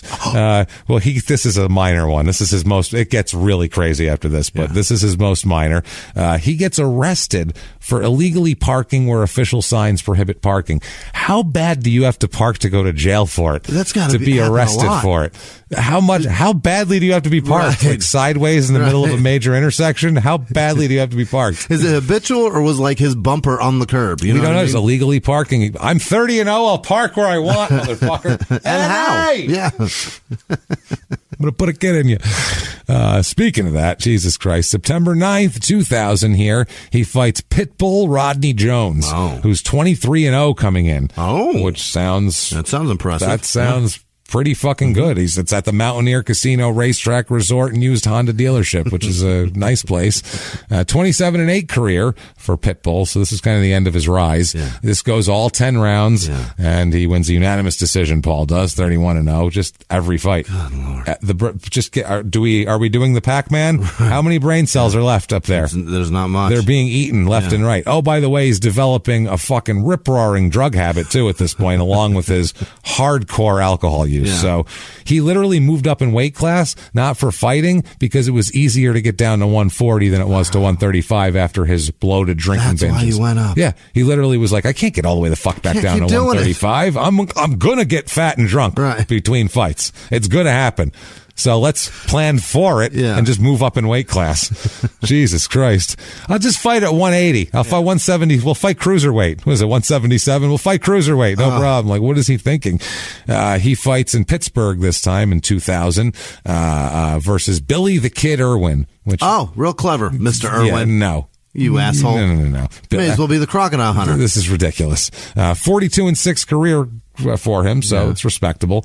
All 12 rounds this goes. Again, unanimous decision for Paul. So these fights are boring to watch. May 8, 2001 versus Joel Perez, 34-7-2 career, goes all 12 again. Good Lord. Unanimous decision. More blink, brain cells eaten. August 14th, 2001 fights Charles, holy fucking shit, how do I say this? Shoranowski. T-S-C-H-O-R-N-I-A-W-S-K-Y. It's a ch at the beginning there. And a ski at the end. Ski. Choranowski. He goes by Chucky T. Yeah. That's his middle name. Smart guy. Good job. Yeah. Everywhere. That's because he can't even spell it. He figured that out in 3rd grade. Yeah. Just call me Chucky T. Don't even worry about it. Don't even fucking worry about it. No one. I'm writing that on my papers, so don't think that guy didn't turn shit in. I'm Pietragallo, and I'm going, dude, just give it up. Jimmie P it is. It's Jimmie P it is. Chucky T it is. So that's why do you think my social media handles Jimmie P is funny and not fucking Sharosanowski is funny? So 25-10-1 career record for this guy. This fight, surprise, goes all 10 rounds. Unanimous decision for Paul, 34-0. So in 2002, he's being interviewed for an upcoming fight on HBO. So it's like one of those pre-fight interviews that they show. They would build the fight up back then. He says, I went from having nothing to fighting on HBO for big money. He was talking about basically he's a rags to riches story. He said he feels like he hit the lottery. I think so. He's so happy. Yeah, he's got good money coming in at this point too. He's a champion. He's making decent cash. He buys a house in Pittsburgh and all this type of shit. Awesome. I mean, he's doing well. He says he's got to look at that thing. He doesn't know it, but he got to look at that thing and be like, that's just brain cells sitting there. Just sitting there. That's it right there. Do you see it? It's funny. You should see like almost like on a video game, like you can see a character how much energy they have. Yeah. You need like a brain cell meter. Like, oh, he's in the red. He's in the red. We can't sit him down. Oh boy, we got to sit him down for a while. Yeah. Probably the rest of his life. I'm going to go ahead and say. Because he's not going to remember his address. That's not going to recharge. Yeah. That doesn't go back up. No, it doesn't. Unless you're Rob Gronkowski and you're so brain damaged that you think you're a doctor now. You think you're a breakthrough medical scientist because you've been hit in the head so many times. That's amazing. And a comedian. He's always thought that. You got a special. That's insane. Comedy. I reiterate my earlier thing of if you go to see somebody on stage as not a fucking comedian, expect the worst, or expect you're throwing your money away. And it's terrible. I've seen what he does. You know what? It's so much fun. Yeah, I love watching shit like that because my chest goes out hard, and I'm like, you can catch all the touchdowns you want. You couldn't fucking sniff my ass in this arena, motherfucker. Go back to the field, dick. Sorry. There's one thing in the world I'm better at you than, and this is it, dickhead. And you're trying to do it on television? We have found it. Yeah, sorry. No. And you're showing everybody. You're showing everybody? Really? That's what you want to put forward? All right. So he says, his manager says about him fighting on HBO for big money and having all this success. Yeah. His manager, his promoter, Mike Acri, says, quote, that's part of the problem. Once you get to Paul's level, there's not enough TV and fighters aren't busy enough. It's not like the old days. This kid went from rags to riches and all of a sudden he has a lot of time on his hands. Yeah. This isn't good, no. We'll say, for him. Some people it's good for. Not for this guy. He doesn't just like think and, reflect and figure out how to make his life better. He does a lot of yoga is what he's doing now. He's really getting his mind straight. No. He fights again March 9th, 2002 here in Pittsburgh. He fights Angel Manfredi. Do you remember Angel Manfredi? El Diablo? No. Covered in tats. Scary looking cat. Yeah. He's a scary looking guy. Good fighter too. 43-8-1 for Manfredi here. Guess what? All 12. My God. Again, Manfredi fought, I think, all the kind of all that, like Mosley, I believe. Okay. I think Vargas, those guys. I remember fights in the that. best. Yeah, he was on a lot of them. He's on HBO all the time. Okay. Because he's kind of an exciting fighter too. 35-0, unanimous decision for him. Following this fight that night, he goes out and makes a fateful meeting. He goes out and meets a young lady. Named Nadine Russo at a local bar. Yeah. After the win. Nadine. I mean, he's sitting, feeling good about himself. First of all, to go out to a bar after you win. Most guys go to the hospital after they win because their faces are swollen. Right. They just go make sure, check you don't have any ice pack, couple aspirin. Well, they also do make sure you don't have any blood clots floating around in there and shit. That's nice. You never know. You get hit in the head a lot. So Right. they do a quick examination on you after a 12-round fight. Sure. But he goes out drinking. Oh, boy. So instead, That'll thin the blood clots. that'll do it. They'll fly right through my heart and brain. Don't worry about it. They'll go cruise right through the heart and lungs and on up to the brain and kill me in one good shot now. So he starts hooking up with his Nadine Russo. They begin dating. Yeah. It's his new girlfriend. He says, quote, Nadine was the first person I ever did coke with. I'm not going to lie, I was scared. Yeah. He said, because he liked it. That's why. Very soon after they start dating, he starts using cocaine when she's not even there. It just becomes his thing. And he even was like, this coke is good. Yeah. She is right about that. Sure. I mean, I like this. This woman, she's been good for me right away. This coke is good, but I think this coke could be better. What if I just smoked crack instead? Oh, boy. Isn't crack better than coke? Where he went? It's a lot stronger. And also, too, when I'm not really high on crack, I think I should have a fill-in. I should do ecstasy constantly. He's doing that, too? I should do a lot of ecstasy and coke and then supplement that with crack because that really gives you a good rush. And booze. Booze is a constant during all this, too. That's staying in. He's doing all this while he's at bars drinking. Holy That's what he's doing. shit. So he's got a bunch of coke and crack and everything else in the system. My God. Oh yeah. He said after a while he was even taking drugs while training for big fights. The worst of these guys never do that. That's once you're training, you can't do drugs. You don't have the energy to do drugs, and he somehow keeps doing drugs and training. Ecstasy pills down his throat with raw eggs. Does coke and drinks all night and comes and trains in the morning. Oh boy! No one wins fights like that. It's very strange here. The fact that he's left-handed helps a lot because southpaws are tough on people. Otherwise, I feel like could have got beaten up a lot earlier here. Could have been killed by somebody. August 15th, 2002. This all kind of comes to a head at 6:10 a.m. Pittsburgh police bust through his door in a raid. They're not looking for him, but they're looking for somebody in his house here. He's inside his house, and they bust in to arrest a guy named William Morris, who's a friend of his. Really? Oh, yeah. Yeah. The agent guy? Like the agent. He's there. Shit. I was just bringing my client some coke. Right. No, he's a 25-year-old. Has some crack on him, we'll find out here. This is a series of raids all up and down in this neighborhood, basically. Apparently, William Morris sold crack to an undercover detective on 3 separate occasions. Jesus. So, at very least, Paul's got a crack dealer in his living room at 6:10 a.m. Right. Which is a weird time to have a crack dealer over. He stayed the night. A perfect time to have a crack dealer over. One of the two. Either or. He stayed the night. They did crack all night. Yeah, he didn't get up at 6 and was like, let me call up my crack guy quick. He's still there. Cops weren't following him around and were like, why is he over here? No, they knew he was there for a while. Well, he was spotted, apparently. William Morris was spotted with another suspect they were looking for, another crack dealer, another local young entrepreneur, on Paul's front porch. there, and the chief said they went to arrest him, and the second suspect had left, but Morris went inside the house with Spadafora. So they went into the house. They said that it had the looks of, quote, an all-night party with several open containers of beer and shit knocked over. They were up all night partying and smoking crack and shit. Paul's not facing any charges for having, Johnny McCrack-a-lot over his house. Right. He said, they said, who knows what the connection is. The local paper tried to make it out like he could have been over there delivering breakfast burritos. Maybe he was working for Postmates. We have no idea. This could have been an Uber Eats situation and just a big mistake.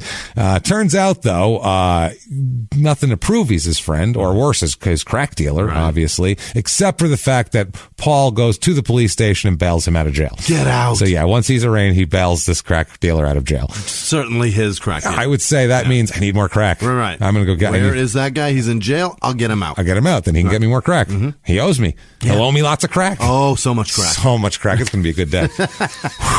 All I got to do is get him out. Woo-wee, crack, Let's crack, go crack, spring him. Crack. Let's do it. November, Jesus Christ, man.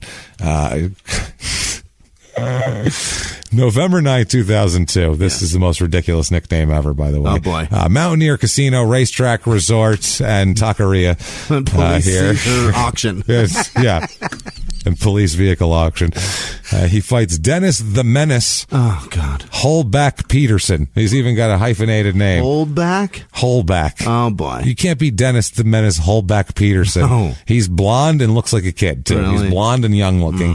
He coming in, though, 43-1. Oh. No fucking tell him he's a pussy. Yeah. I'll hyphenate you all over your fucking nose, buddy. He's a 45-3 career fighter. Okay. And when it's all over with, this fight goes all 12 rounds. 36-0 for Paul. He's doing great. Yeah. This is what he calls wealth beyond his wildest dreams, which is he has a couple $1 million, which is good.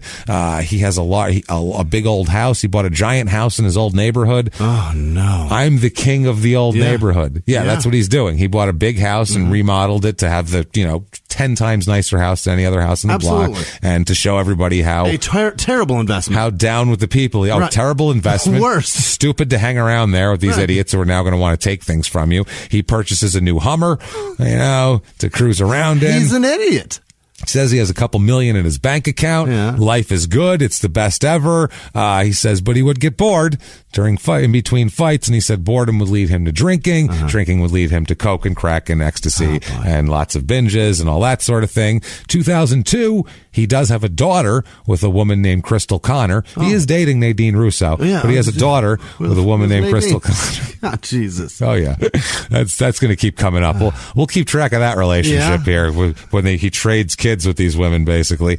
May 17th, 2003, he fights Leonard the Lion Doran. This is an interesting fight. Doran is 21-0 coming in. He's a two-time Olympic champion, and his record in the amateurs is 239-15. Interesting. This is a bad motherfucker who's supposed to be like a big-time deal here. Career, though, he ends up 22-1-1 for his career. So it goes from 21-0 and all the promise in the world to it's over pretty quick. This is for 3 belts. This is for 3 championships. Big fight on HBO. Huge fight. Grace. Oh no. This is Grace, my friends. And it's been a shaky up the air. We could have called Grace on him at the Golden Gloves, but I gave him a chance. Before he met a girl that likes to give him crack. Yeah, that's what I'm saying. I got him hooked on coke. But no. This fight goes all 12 rounds again, and it's a draw. Oh, no. It is a draw. The judges' cards were 115-114 for Doran. Yeah. 115-113 for our boy here, and then 114-114 on the final scorecard, making him at a draw. Yeah. So that's how that works. That is weird that you can win by 2 points with one judge, lose by one by another, and then still a draw. That's just your judge's final scorecard. Yeah, it's not they don't add all the points up together. You get a judge. You don't get the points from him. Exactly. You get a judge's decision. That makes him 36-0-1. So he's still undefeated. His trainer says, quote, Paul was pissing blood the week leading to the fight. I found out later that he was doing drugs during training camp. I used to think it was just the alcohol, but I noticed he started doing other drugs. If he would have been clean, he would have destroyed Doran. Which, if he's doing so much drugs that he's pissing blood... Why are you letting him fight? That's what I'm saying right Jesus, there. Man. You just hit the nail on the fucking head. Number one. As his trainer... Yeah. And you recognize, and you actually see that. And they say they probably just go, he knows what he's doing. This is how he fights. It's fucking crazy. It's like I take an edible before I go on stage. A lot but of drugs. Except a little crazier. You've never pissed drugs. I mean, never pissed blood. Even if I did it, no one's punching me in the face. If you pissed drugs, we're going to really have a problem. That'd be crazy. That'd be crazy. Christ. We're going to quit this and start selling that. That's what I'm saying. I was going to say, we wouldn't be doing this. What? Bye, everybody. Pissing drugs now. October 24th, 2003. He is out drinking and out in the street in Pittsburgh, and he is arrested for urinating on the street. Public urination, public intoxication, disorderly conduct. Are we sure he was pissing, not just bleeding? He could have just been just bleeding on he opened up one of his little drains, and it just came out. Police said they detected a strong odor of alcohol and charged him with lewd behavior and disorderly conduct and the rest of the urinary charges. He posted bond and then went right back to bars. And he describes this weekend as a blur, and it should be a blur for him. It better be. Well, let's see. That was the 24th, okay? That's Friday night that happened. Yeah. Saturday night, he keeps drinking, and his night Saturday doesn't end until Sunday morning. Yeah. And it ends, very interestingly, at a BP gas station across the street from a strip club. Okay. It's quite the ending for a night, right? That's wonderful. Early morning, October 26th. He is with Nadine Russo, his girlfriend at the time, not the mother of his kid, but his girlfriend. Right. They're driving in his Hummer. She's the one driving. Oh. She is less fucked up than him. Now, there has been 90% of the reports say that she's pregnant at this point. Oh, no. But then she's fucked up? But it doesn't, I don't know if she's fucked up or not, but it doesn't make sense of her being pregnant unless we'll talk about it. Right. But okay, listen to what happens here. So he's got a Hummer and he's got rims on it and all that shit. Apparently, wow. They go to a bunch of bars. They go to a bar that's like a cheap dive bar, and they don't stay very long because she doesn't want to be there. It's a shitty place. She wants to get out of there. He's drinking like a fucking maniac, and so she is also mad at him for that. So she, was trying to get him out of the bar. He keeps drinking and drinking. They're fighting and fighting. Yeah. They go from bar to bar. Maybe she'll be in a better mood if I get hammered at this bar. Do you like me better when I'm drunk in this place or when I'm drunk in that place? That's what it was. He would say, one more bar and we'll go home. Yeah. One more bar and we'll go home. And he'd do that. And he kept going from bar to bar to bar.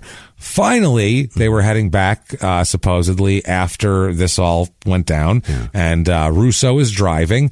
And apparently, she took a turn wrong, trying to turn into a gas station, didn't see a median, and hit the median. Oh, no, with the wheels? Hummer, and blew out two of the tires. Oh, that's hitting it hard. Yeah, hit it pretty hard. Yeah. I'm sure he had like the thin tires on it. Probably too. Blew those tires out, which if you hit a curb, they explode like fucking eggshells. The rubber those bands. Things. Yeah, that's all they're there for. Yeah, perfectly smooth asphalt. That's all they're good for. So you have this combat vehicle that's only good on perfectly smooth asphalt. That's it. You take it anywhere else, all the tires will blow out. You have an urban assault vehicle that could go anywhere if you just had the right shoes on. Just if it's perfect. Yeah, just under perfect conditions. It can go into any gated neighborhood and drive comfortably with a strong HOA. No problem. The speed bumps in those neighborhoods are going to give it hell. Oh, they're going to give it serious hell. They're not going to like that. It's going to be tough. So apparently she pulled into the BP gas station with the two flat tires. He apparently they were jawing back and forth while this happened. Before it happened, and then he hit the thing, and he's what the fuck is wrong with you? Right. And they pull into the thing. Apparently he gets out of the car. They both get out of the car. He screams so everyone can hear her, "You bitch!" as loud as he can. You bitch! For fucking doing that. Yeah. He continued to curse at her and berate her. Yeah. Until as he walked away from her. So at that point, this is fucking insane. At that point, she starts going in her purse. Okay. In her purse is Paul's gun. He has a 38 in her purse because, quote, she never let him carry his gun while he was out drinking. Yeah. She would carry it for him. Smart. In case he needed it. Yeah. Apparently. Yeah. Then it's at least he has to like ask her for it. It's an extra second to think about it. So apparently, Jesus Christ, she starts going in to her purse after this gun. She says later on, quote, so I was all irritated. I was crying. I just wished I would die. I couldn't take this anymore. So she goes into that. Apparently, he turned around, hearing the purse jingling and thinking of his gun, and he said, "What are you doing?" screaming at her. Or he probably said, "What are you doing, bitch? Yeah. You fucking tire popping skank. What the fuck? Hey, Skifoos, what the fuck are you doing?" So she apparently at that point he starts coming toward her, and now she has the gun. Now and she produces the handgun. She has a handgun. She threatens to shoot him, but she says, "quote But I was just playing around." What? No, there's no playing around with handguns. What if you? Just to make him mad. It's not like I would actually do it, she said, but Paul was all drunk and he thought I might actually shoot, so he was grabbing me trying to get the gun. This is her story, but this is her story later on. Yeah. So later on, when she's trying to cover this all up for him, because, by the way, she'll try to cover everything up for him, refuse to testify against him, shit like that. She says, this is all going on. I'm not sure this is how it went down. No. In the end, it doesn't fucking matter because there's a struggle for the gun, and eventually Paul ends up pulling the trigger and shoots her into the left breast and into her chest. Oh my God! Yeah, that's where her heart is. Oh, that's right by her heart. Right by her heart. She staggers backwards through a gas station parking lot, bleeding from an open chest wound. A 38. Point blank. May or may not be pregnant. We're not sure if she's pregnant or not. By the way, because many reports, and I'm talking New York Times, real ESPN, real sources say she was pregnant at this time, but then all of a sudden we never hear about that baby, whether she lost it or whether it was born or anything like that. That just disappears. Wow. So the baby's just now magically gone. We'll hope that this wasn't she absorbed the pregnancy. I was going to say, we'll hope this wasn't just some elaborate abortion attempt here, because this would be crazy. So as she's collapsing, she's staggering here. There's a man standing there. His last name's Borowski. He's just some guy who's at a fucking gas station on a Sunday morning. He's got a microwave burrito in his hand. He's probably getting a paper and some coffee. You know what I mean? Literally, it's like 2003. He's getting his paper and his coffee. He walks outside. There's a bleeding, maybe pregnant woman with a chest wound coming at her, and a drunk yelling, "You fucking bitch!" behind her with a 38 in his fucking hand. So she says to him, quote, "Please help me, sir. I don't want to die."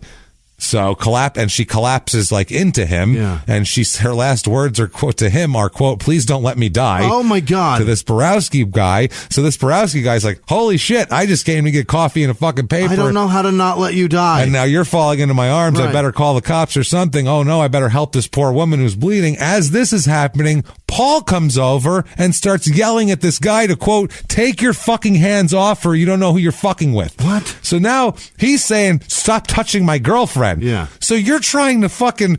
You don't know what's going on. She told me not to let her die. I don't know any of you. This is why I don't go outside. Yeah. This is why I don't go anywhere. Because he had nothing to do with this. Completely. He didn't even go to a bar at 2 a.m. where I say, anytime you're at a bar at 2 a.m, anybody punches you, it's always half your fault. No. He's a responsible fella at 7 a.m. If you're going to a gas station on a Sunday morning, you are above reproach. Now, you're not. You could be a piece of shit, but what you're doing is above reproach. No one can say, well, you shouldn't have been pumping gas and getting coffee. You're fine. You're not doing anything where you should expect any drama. We'll put it that way. A dying woman falls into your arms. Holy shit. And then on top of that, what decision do you make? Where's the moral decision? Do I get the shit beaten out of me by some crazy person who's probably still holding a fucking gun? Holding a 38 in his hand saying, "Stop touching my wife. You don't know who you're fucking with?" You're right. She's wounded and you have the gun. Do you just drop her and keep going? Is that how as a human being, you can't do that? I might. You have a point, sir. Goodbye. You know what? Just shoot me. Shoot me in the fucking... I would just want him to shoot me at this point because I don't want to make a decision here. Oh my God. So police luckily show up quickly to... quell this whole thing. Well, this poor bastard's like, I don't know what to do. They ask Spadafora what the fuck happened, and he told them he heard 2 or 3 gunshots from an unknown source and location. And I heard gunshots. And the next thing you know, she shot, and I'm yelling at this guy because he's trying to grab her fucking ass. I see you! You're grabbing her fucking ass. Don't do it. When was this? 2003? Was 2003. that when was that? And it's back east. Was this when the sniper was happening? Nah, it was Is he going to try to blame it on that after shit? that? Well, what he does say, you're very prescient, Jimmy. His first story is he blamed the shooting on, quote, 2 black men who had sped away. In a fucking Monte Carlo This is with the better. fucking hood drilled out. This is almost like small town murder, everybody. Just a quick thing. Small town murder a couple of weeks ago, we had a guy who killed his mother-in-law and sexually assaulted her and all this shit. He said, here's the story. I broke into her house to kill her, but when I got in there, I walked in the house, there was a black guy standing over her. He had just killed her. Right. So, I mean, I didn't even get a chance to kill her. Not only did he kill her, he also raped her. Well, he said so that. I went ahead and disposed of the man. Yes, he said that he then killed the man, just disposed of him, and then felt so bad for his wife, knowing that because his wife's a racist and he knows that, so he didn't want his wife to know that his mother was raped and killed by a black man. Right. So he then jerked off, is what his story was. Well, first he gave her a sitz bath. First he said he washed her thoroughly inside to get the black semen out of her, and then he jerked it and then put his own fucking essence painted it inside of her digitally. Right. That was his story that he told the police, and they went, really? That's small town murder. That's a guy's story that he told the cops. And he went, yeah, see, so I'm the good guy here. So I'll see you at home. So football this Sunday? What you doing? You want to come over for some egg salad? What the fuck? That's what I'm saying. So yeah, 2 black men, he said, happened to be doing this shit up. Yeah, he said, that's how it worked. They said she was then later on, 5 minutes later, they asked him again, and they go, she was shot in a robbery. Like, I thought it was 2 black guys from over there, and you didn't know. Yeah, they were over there robbing shit. Yeah, well, then his next story, he has another story. He says that he lost his temper because somebody came out of the strip club and bumped into him, and they got into a fight. This prompted gunfire at him that then hit her. Okay. So collateral damage. Everything obviously is full of shit. It's a gas station, so it's all on surveillance camera of him shooting his fucking maybe pregnant girlfriend in the parking lot and then threatening a man for trying to help her. She says, Nadine Russo here, she says, quote, he was so wasted he didn't even have a clue. Because she survives. Because she survives this. Wow. She does not die. He remembers sobering up in the back of a squad car while paramedics were attending to her. He says, quote, cops were calling me a scumbag. No shit. You fucking scumbag? You shot your fucking pregnant girlfriend, you scumbag piece of shit motherfucker? Yeah, they called him a scumbag. Of course they did. Also, can we give the guy that was there accommodation? Because he did what she said and kept her alive. Kept her alive. He says, quote, if Nadine would have died, only me, her, and God would have known what really happened that night. All these people wanted to judge me, and they have no idea what really happened. Let's see what really happened, okay? Even if it's your exact story of, how it went down before, you screamed and yelled, you fucking bitch, across a public fucking place at your fiance, who may or may not be pregnant, and then when she produced a gun, wrestled it to the point of shooting her in the chest. That's wild. That's his people don't just understand what happened story. Not it fell on the ground and hit a rock and ricocheted and hit her in the chest. That would be people will never understand. People understand that. There was gunplay because you guys are idiots and we're fighting. 38. And I feel bad for her because you know what she does? Cover up for him. Yeah. Lie for him. Wow. 2 months later, they get engaged. Wow. To be fucking married. Well, that's free crack for the rest of her life. Well, that's a lot of crack. She's earned it. She took a bullet for this crack. Yeah. So what has she been through in her life where this is acceptable behavior from a guy? Not only to take him around and all the... Oh, most people would have said, you want to keep drinking, fuckhead? Good. Have fun. I'm taking the car. I'm going home. You find your own fucking way home. I'm pregnant. I'm tired of you. That would have been after bar 2. Right. Bar fucking 2. She went to all these. Think about what kind of terrible life she probably had. Abusive and everything else to lead up to this. Just one more bar, and then they leave that one. He goes, now just one more bar. That's the moment where she goes, goodbye. Bye. Uber I have to go home, to the bathroom. And she leaves. Yeah. You can't Uber them, but take a cab. Who cares? Whatever. So he posts $50,000 bail. That's all it is. He's charged with attempted murder, all this shit. Only $50,000 bail. I don't know why. keeps drinking, just drinking and drinking and drinking. Keeps fighting, too. He's out on bail. April 29, 2004, fights the modern-day warrior, Ruben Galvan, who I think that was Kerry Von Erich's nickname, actually. Modern-day warrior, yeah. 27, 26, and 4 career. This fight, all 12 rounds. Really? Again, July 17th, still fighting, 2004. Fights Francisco Pancho Azul Campos. Yeah. Pancho Azul? Pancho Azul. What does that mean? Blue poncho? I guess. Isn't Azul blue? I think so, yeah. But I don't know what fucking Pancho is. Pancho, the blue amigo, the blue friend, the blue guy? Blue guy. I don't know idea what it is. Francisco Campos. Okay. 18-0 coming in. 22-11-1 career. TKO, actually. Round 10, though. Still had to go 10 rounds. Yeah. Still had to get a lot of brain damage in. 38-0-1 for Paul. September 2004, Paul is out in the streets drinking. You know how it is with Paul. You know how he does between fights. He's out in the streets drinking. He ends the night charged with disorderly conduct, public drunkenness, and recklessly endangering another person, riding as a passenger in a car.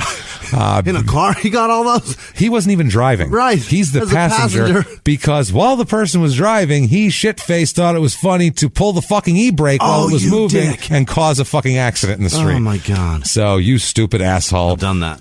We've all done that as kids, but as an adult. On a dark road where there's no other car. And did you have $3 million in the bank while you did that? Not. Fuck no. I certainly do. You'd be not. like, let's go back to my nice house where we can drink in comfort. Right. This is stupid. At this point, his fiance Nadine here says, quote, he won't ever quit. Paul will drink starting at 7 p.m. Then he'll go out. The bar will close. He'll go to after hours. He'll go to a store and he'll get a case of beer. He'll be up until he literally passes out. Paul don't know nothing but boxing and drinking. That's what she says. Paul don't know nothing but boxing and drinking. That's a sentence I would expect to hear from a woman who's been shot in the chest. Paul don't know nothing but boxing and drinking. Right. He's a fucking bum. He shot me in the fucking chest. He's a piece of shit. We lost a I'm baby. telling you, we lost a baby. Yeah, they don't mention that in the papers, do they? He's sent back to jail for a minute for this because, he's out on bail for attempted murder. That's a problem. Kind of a thing. Problem is they're having a real hard time getting this case together because for this attempted murder charge to stick, they really need her to not refuse to testify. Right. She refuses to testify. Flat out will not testify against him. If anything, she'll tell stories that are advantageous to him that they know aren't true, aren't even possible, but she'll tell him anyway. They'll be like, we see it on video. She's like, yeah, I don't know what you're talking about. That's not how it happened. Sniper. 2 black guys. I don't know. 2 black guys. That's what they were trying to rob Paul. I don't know. That's what he said. They said, give me your money. And he said, no, I don't want to. And then I don't remember nothing. Did you see the video? I was shot in the chest. Shot in the chest. I don't remember shit. So, 2004, a little later on, he has to turn himself into authorities after violating the terms of his bond.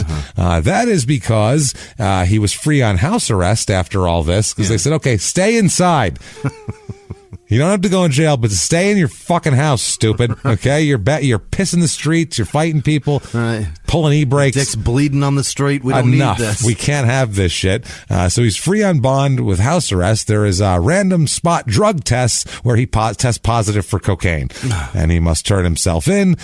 He's obviously barred from using drugs and alcohol under the conditions of his bond here. But a December 5th test showed cocaine in his system, and he is taken back in. So here's what his lawyer says here. This is his longtime and future and always attorney, William Diffenderfer. Diffenderfer is his name. William Diffenderfer. That's the name he chose to attack the fucking law system with? Well, you know what? He's as silver as they come, this guy. Silver-haired, middle-aged white man extraordinaire. Nobody's taking you serious, Diffenderfer. I'm Bill Diffenderfer, damn it. They call me Willie D. Go by Billy D. Billy D. What's the D stand for? Don't worry about it. It's cool. Let's just say that. I'd rather it be Dick. It's pretty fucking cool. Is that enough? All right, fine. Diffender. I know. I told you what. I didn't mean to lie to you. Sorry. He says about Paul, quote, he is faced now with a huge crossroads in his life. Paul's sober life is actually one of a kid who loves people, somebody who someone who is totally nonviolent. He drinks to excess. He drinks to total excess and becomes an idiot. Add to that his environments and problems happen. But when he's sober, he's the kindest person in the world.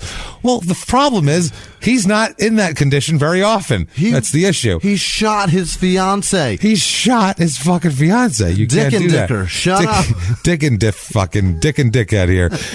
Holy shit, Black and Decker. Take a hike. So, I don't know. How many things did they call him? I know. I guarantee you he was Jesus. called Black and Decker. Hey, Dildo Duffer, come over here. I don't know what the fuck your name is, Black and Decker, Dildo Dopper. I don't know. Come here. Come here, Pecker Wrecker. Let's go. Let's go, Dingus Duper. Move a second. Come on. Hurry up. This way, fucker. Packer Choker. Let's go.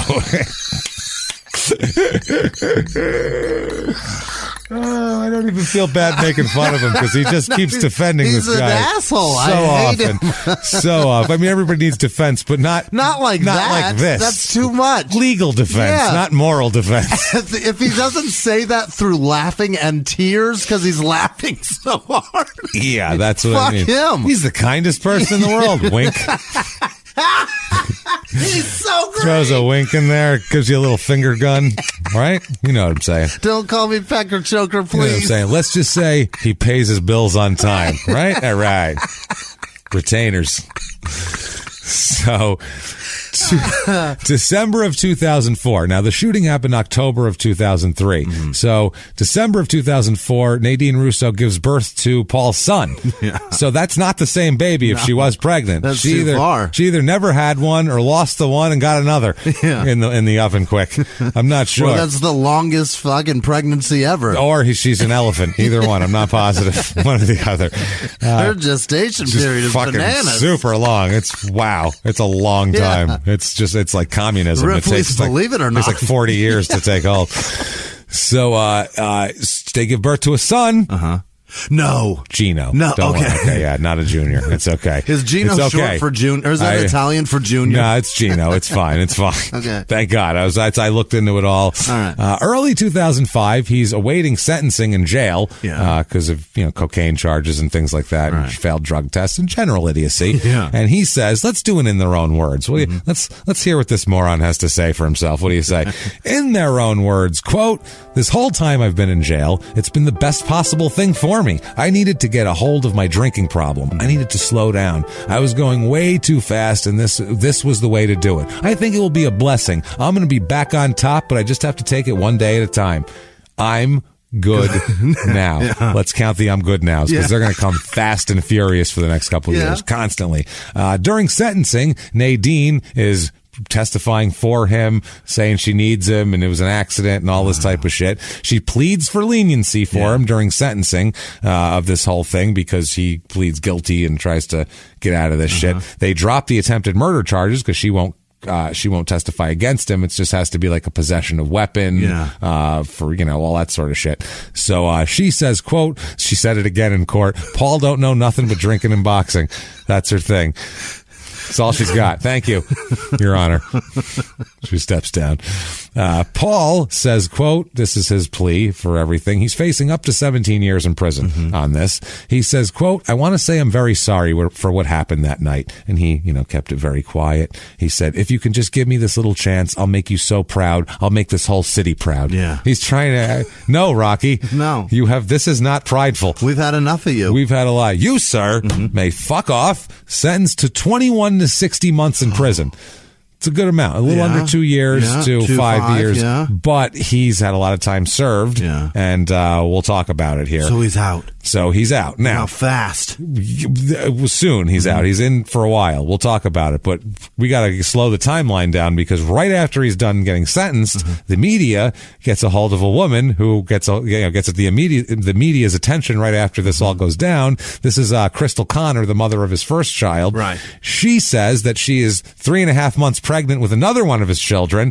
She says, quote, "It's due August 9th. Paul knows it's his kid. I'm not sure what he tells Nadine, but we can get a DNA test. Nadine just wants to believe they're this picture-perfect couple." He shot her in the chest. What? I don't think even Nadine is that fucking delusional at this point. Oh, it's beautiful. Oh, it's me and him, and I like my chest wound scar from a .38 bullet that he pumped into my chest at close range. Never. That's not picture perfect. I'm sorry. Who's ever been 12 and been like, "I want a white picket fence around my yellow house and a raised scar on my chest." Nice raised keloid on my chest from a fucking .38 wound. Jesus Christ. What? Does Prickenstroker even like throw his hand over this woman's mouth and tell her, shut the fuck up? I think Dumbledore has got another fucking complete... Unreal. He's got a different itinerary here. Nadine wants to believe they're just this picture-perfect couple, and she's the only one Paul loves. But what's she going to do when I pop this child out on August 9th? She made it sound like it's a TV show. What's she going to do when I pop this child out on October 9th and August 9th and shove it in his face? Sounded like a wrestling promo. Right. What you going to do, brother, when I pop this child out on October 9th? Find out at the West Virginia Mountaineer. Let me tell you something, Mean Gene. What you gonna do, brother, when I pop this child out on August 9th at the Mountaineer Racetrack Casino Resort and Birthing Center? What you gonna do, brother? Unreal. The nesting zone. The nesting zone. So this all happens outside the court. So the media turns from Crystal Connor. They just turn over to Russo. What you got, Nadine? Let's go, Jerry Springer. I mean... Holy shit. So then at this point, she says, this is Nadine's response, quote, she's deliberately trying to mess Paul's life up. He doesn't need any help in that regard. No, he's doing great. He's really good. He's in court for shooting his girlfriend. He had nothing to do with her. You know what he knows? He knows fucking up his life and boxing and drinking. Those are the three things he knows. Yep, she said very well. Coke. Yeah, I crack. But I'm just saying, Nadine, the bail system. Nadine could sure update his resume of things he does. Probably. What you gonna do, brother? When I pop this child out on August 9th, it's gonna be a masculine child. Brother. He's going to start doing... I'm going to put him on a regimen. Eat your prayers, your training, say your vitamins, or whatever the fuck. Say your prayers. Say your prayers and eat your vitamins. Eat your vitamins. Train. Believe in the power of Spadafora mania. Believe in yourself and the power of Spadafora mania. She's deliberately trying to mess up Paul's life. Spadafora next to her said, quote, absolutely nuts. She's just jealous I'm with Nadine right now. That's the response. No, Paul. To the press. Is that a baby in there that's yours? Is it yours? How about we talk about don't that? Put the gun away. Hold on. Don't shoot Not in a minute. That's not the problem. So his brother Harry here, his older brother, says about this whole thing, the media talks to him, quote, Paul had this lifelong goal to become a world champion. And it's crazy. He actually achieved it. Now there's nothing behind it. Nothing except disgrace. Which is fucking amazing. That's my guy. Nothing behind it. And he paused, too. They gave it an ellipses in the paper. Nothing except disgrace. Fucking disgrace. That's amazing. Grace was a minute ago. Oh, Grace. This is far disgrace. This is disgrace. I should have just said Grace at that point. That should have been Grace. Except disgrace. By the way, Grace, because we're into disgrace now. He ends up serving 7 more months in prison because of time served and 6 months in a boot camp environment. What? Some sort of halfway house boot camp thing that's going on. You have some people yell at him for a while? I guess so. I don't know what he's working or keeping in shape. I don't know what he does. Training. Weird. This was the judge cited the fact that Russo was pleading for leniency in his decision here. He says about the boot camp, quote, I remember looking out into the yard and thinking, this is ridiculous. I was a world champion. I was on HBO a couple months ago. Well, now you're in fucking boot camp, stupid. Yeah. Don't shoot your girlfriend in the chest, you fucking idiot. That's how it works. Oh, by the way, so you know here, in 2005, the next year, this is like when he gets out of jail, Crystal Connor gives birth to another one of Paul's daughters. Not the one due on August 9th. That one didn't happen, but there's another one. Oh. So he ends up impregnating her again. So she, like, lost it or whatever? Or lied about that one, but then made sure it was true by fucking, So I don't know what is going on with this shit. How does he keep fucking her after she does that on TV? I don't know what's going on. They named the daughter Tua, like David Tua, the fighter, the heavyweight fighter. I don't know. Not what you want your daughter to look like. First name? David Tua, probably. Yeah, but, that's not good. So he says, quote, I hurt my girlfriend that I love so much, but guess what? I didn't mean to do it. I was blasted. I was messed up on alcohol. For real. The guilt for me is crazy. Honestly, the guilt is crazy. It's crazy. It's driving me crazy. I don't know what to do with it. The guilt. Oh, I got so much guilt. It's crazy. Crazy guilt. I was drunk and fucked her. I didn't mean to. No, that's what about, that's the shooting he's talking about. I thought he meant about the baby. No. He says this is great. Whoever judges me, I got to put it in his, whoever judges me for the mistakes I made, guess what? Guess what? I made the mistake to my girlfriend. And guess who's still with me? Who sticks by me? My girlfriend. Guess who was abused as a child and doesn't know this isn't right and normal? My girlfriend. Guess who with 6 months of counseling would never fucking talk to me again? My girlfriend. You didn't scream all this at the man that judges you? He's literally a judge. He said that to the media. Wow. That's what he told the media. Okay. You know who's not judging me? Her. Right. She's the one with the chest wound. Right. April 2006, he gets out of boot camp and he's free. He starts training again November 22nd, 2006, back at the Avalon Hotel, fighting Frankie Panchito Zapata, another Cheeto. Panchito this time. Okay. Zapata, 16-7 career fighter. TKO in round 5 for Paul, so he's got a little anger in there. Yeah. 39-0-1 for him.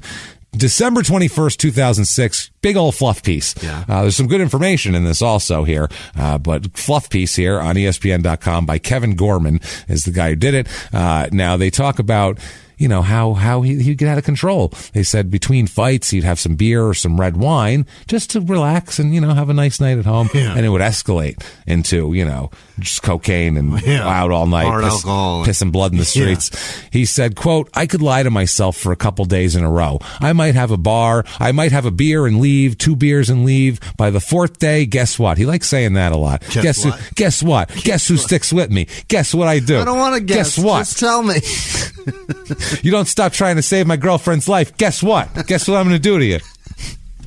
When he says, guess what, it's the easiest guesses. Yeah, it's exactly he's leading us right to it.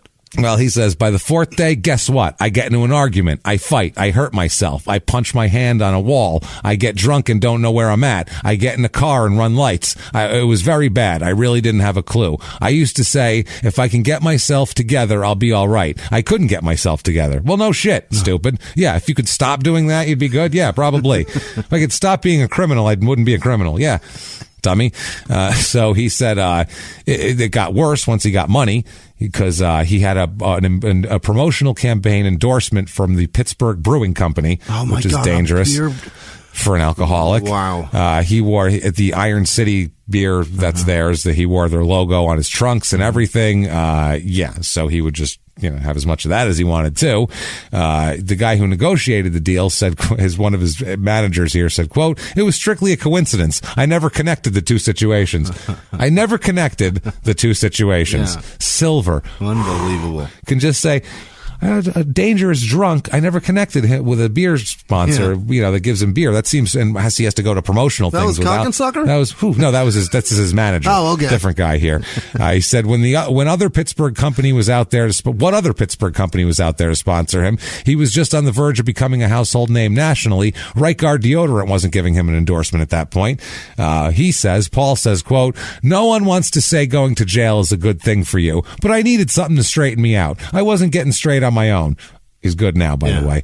He said in prison he came to grips with his action. He said he felt guilt about everything. He had mandatory counseling. Says now he just says one day at a time. He's going to get through it. He says, quote, when I have alcohol in my system, I'm not the right person to be around. I'm bad. It's like Jekyll and Hyde. I'm allergic to alcohol. I can't pick it up. Yeah. Saying I can't do anything with it.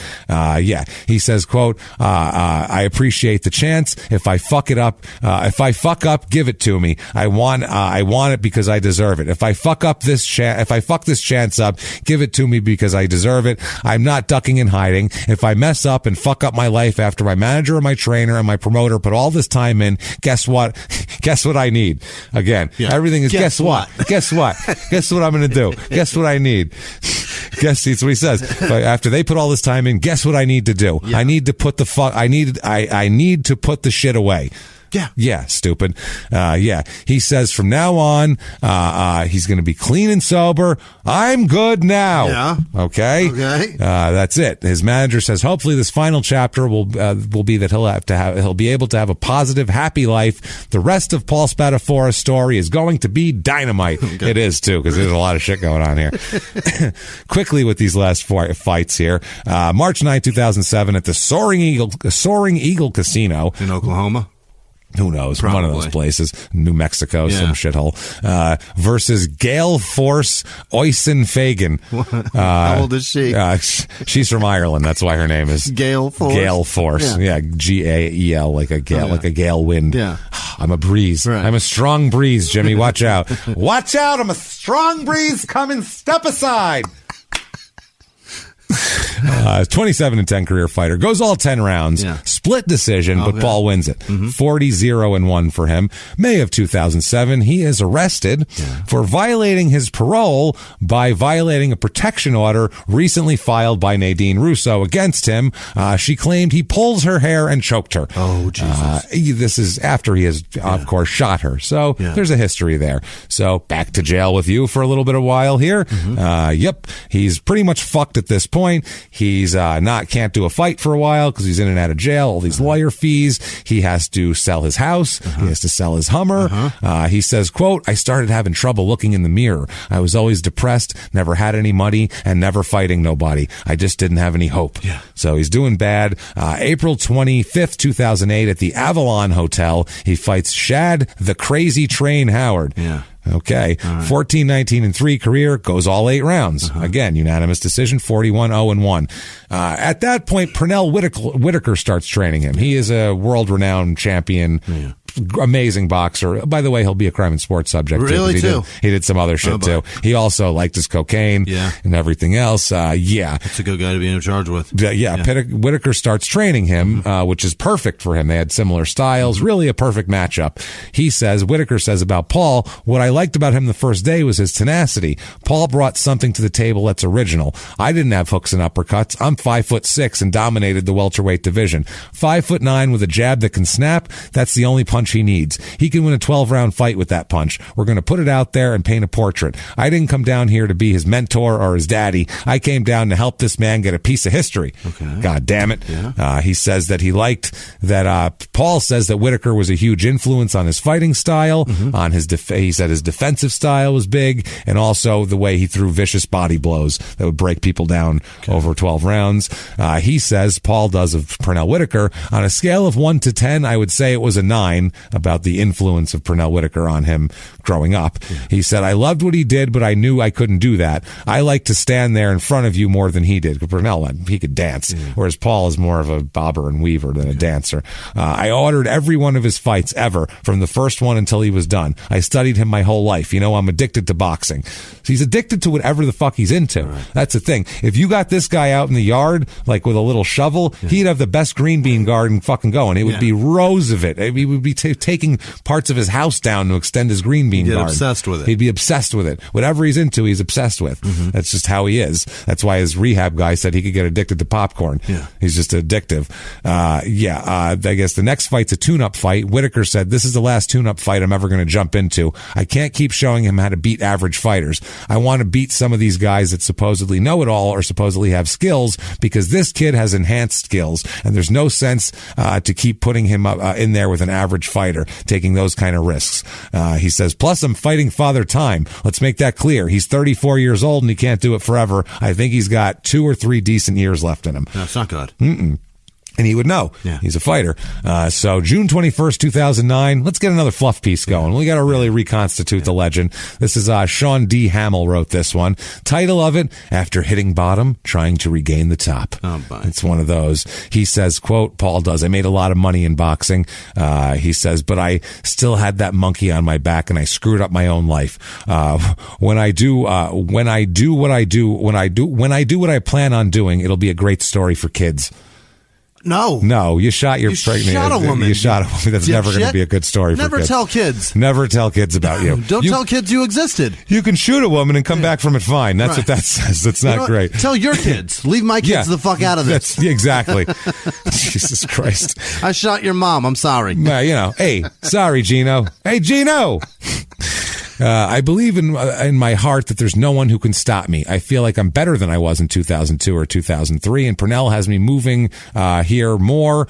Teddy Atlas, who's a fight analyst for ESPN, said, quote, things that work fundamentally at 23 still work fundamentally at 33. And I think that bodes well for Spadafora. He didn't depend on one physical thing. He didn't take a lot of punches, and he wasn't he was a southpaw, which gives guys trouble.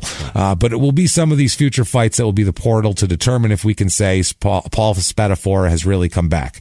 He's good now. June 24, 2009, in Pittsburgh versus El Duque, Ivan Orlando Bustos, 27-13-3, TKO in round 6 for Paul, 42-0-1 is his record. September 30th, 2009, at the Heinz Field VIP tent. I don't know. At the Pittsburgh Steelers Stadium? Apparently, yeah. There was a VIP tent they fought under. Versus Jermaine White, who goes by Too Sweet Hawk. I don't know. The number? No, like I'm too sweet. Yeah, Hawk. That's his last name, Hawk. No, his name's Jermaine White. What the fuck is happening? I have no idea why that's... no idea. I'm so confused. This fight goes all 8 rounds. Unanimous decision for Paul. March 12th, 2010, Fort Lauderdale fights Ivan Matador Fiorelletta, 25-8-1 fighter. This round, TKO in round 8, 44-0-1. That's pretty good. That means killer, by the way. Yeah, it does. Matador is killer. Yeah. I was like, Fiorelletta? That's my first thought. It was Fiorelletta means killer, and then I was like, oh yeah, it's Matador is this fucking thing. Yeah. I know. So at this point they talk about there's more fluff pieces about how Whitaker and him are a good match because they have similar fighting styles. They both had coke problems. They both had outside issues. Whitaker had drug addiction issues. Didn't shoot a woman. They didn't shoot a woman. That's why the promoter put them together. They thought they'd be good. The promoter said, quote, he was a tremendous fighter, but he has the same problem Paul had. Both were southpaws, and neither guy was a good puncher, but they were both pure boxers. He says that he did a good job training Paul, but it doesn't help when the guy has the same problem. He means boxing and cocaine. So it's both. Spadafora says, quote, we had similar demons, and that's what made us bond on another level. I knew him. He loved me. That was my man. So it only lasts 3 fights as the trainer, but we had similar demons. I mean, we got together and talked about the coke days. November 10th, 2010 at the 20th, 2010, Mohegan Sun Casino in Connecticut there. He fights Alan Conan Hernandez. 18-11-2. This round is Conan does not come out for round 5. He refuses. So his barbarian creds are a little fucking light right now. 45-0-1. He's still waiting to fight Mayweather, by the way. Mayweather, instead, he thinks this is going to happen right now. It was really coming, and Mayweather instead signs to fight Victor Ortiz in August of 2011. Spadafora said that's a spiral. Fucking destroyed his whole life. That was his money fight. How many times have we seen this with these boxers that have that one money fight on the horizon? And it doesn't happen. And that's it. They can't get another one. It's a moment in time. It's gone. That's boxing, though. That's what boxing is. It's a moment. It's a moment in time. Blink and it's over. Yep. He said, quote, all year long I was told I'm fighting Mayweather. I had went a year without fighting anyone. I didn't even have enough money to buy a soda. I thought, no Mayweather fight. I'm done. July 5th, 2011. I'm not sure what happened, but he's arrested for simple assault. He has an issue here. September 23rd, 2011. This is all downhill from that. He's arrested for DUI. Oh my God. I thought you couldn't afford soda. Well, you can afford booze in a car and gas. Soda's cheaper than gas. I don't know. Or it's more expensive than gas. He's stopped in Pittsburgh for driving 66 mile an hour in a 40. And he's wasting gas. And he's wasting gas. You can't even afford gas and you're wasting it? Idiot. They said he appeared to be drunk and failed many field sobriety tests. Many. Yeah. Said more than one. He was like, I can do it. Give me another shot. They're like, fine. Do the nose thing. All right. Walk the... You failed that one. Now he is with that one Alphabet. more. All right. Check that one off. I can do one more. He's arrested and released into the custody of a friend, though. They don't take him in. Police are going to mail him his summons later on for DUI. We're going to mail you DUI stuff? I don't know if the jail's full or what. All full. That's awfully sweet of them. That's pretty nice of them. So nice of them. He says, you know what? I'd like to see those gentlemen again. October 2011. He's arrested for what? Another DUI. Maybe you should have put him in. Guess what, stupid? And this time also for a suspended license because his license is suspended from the last DUI. How did he get caught, you wonder? You think he'd be more careful this time, this master criminal. But how does he get caught? He crashed into a parked police car. with cops inside of it. So that is awesome. Not great at that point. Shit, where'd you guys come from? Fuck. Oh, I could just pull. Oh, shit. That's a cop car. Damn it. All right, well. I can pretend it didn't happen. No, I can't. No, I can't. Fuck. I leave a note. Nope. They have their own notepad. They're not going to like that note. They have their own notepad. So at this point, he's super fucked. He's months behind on child support for both women. At one point, he has to squat in an abandoned apartment that doesn't have heat, running water, or electricity. Nothing. He just has to squat in an apartment like The Wire. He has to live a Bubbles lifestyle at this point. Okay. Each day, he said he would, this is his daily regimen, he said. Oh, no. He said he'd, quote, cry, snort cocaine, smoke crack, and then cry some more as he pondered the path of his career and deterioration of his life. Oh, boy. Cry, snort, smoke, cry. That's pretty good. Yeah. That's quite the day. It's a bad day. He said he'd rest an AK-47 assault rifle on his lap and gaze at it for hours. Why could he afford that? He said the gun was loaded always, and he said, quote, I was ready to rob and kill a drug dealer. I had it justified in my mind. He was figuring, I'll just go out and shoot some drug dealers and take their drugs. Because fuck it. Wow. What year was that? This is 2011. Was the Wire out? Wire yet? was over. Oh, so like 4 years. So he'd maybe seen it. He's seen the whole thing. He's like, I'm going to Omar this shit. I'm going to do it. I'm going to put on a trench coat, and they're all going to know me. I'm going to be Paul's coming. Everybody's going to run. September 12 of 2012, he's sued by his former manager who accuses him of breaching his contract. They said that the Humberto Toledo fight was fought without permission and that he didn't receive his cut of the paycheck. And, Spadafora says he plans on filing a countersuit saying that it was an attempt to interfere with him fighting in a fight that he wanted to fight. September 27, 2012, sentencing for DUI. He is sentenced to 4 days of alternative confinement after pleading guilty to 2 counts of DUI, 1 count of driving with a suspended license. I think that's house arrest. So you, sir, may go home. Yeah. Get the fuck out of here. Go home. I don't want to see you. Go to your abandoned fucking desolate shack. Go squat with that AK. Yeah. August 18, 2012, Mountaineer Casino, Racetrack Resort, and Auto Part Depot. Brake Pad Recycling Center. Race Pad Recycling Center. This is the Humberto Toledo fight. That's awesome. We've had so much fun with that That's place. so great. He fights there so much you have to. Otherwise it would have just been boring, me saying it over and over. It's like I got to come up with a lot of different places here. This is not great. Yeah. Holy shit. So 46-0-1 there. He beats Humberto Toledo, whatever the fuck.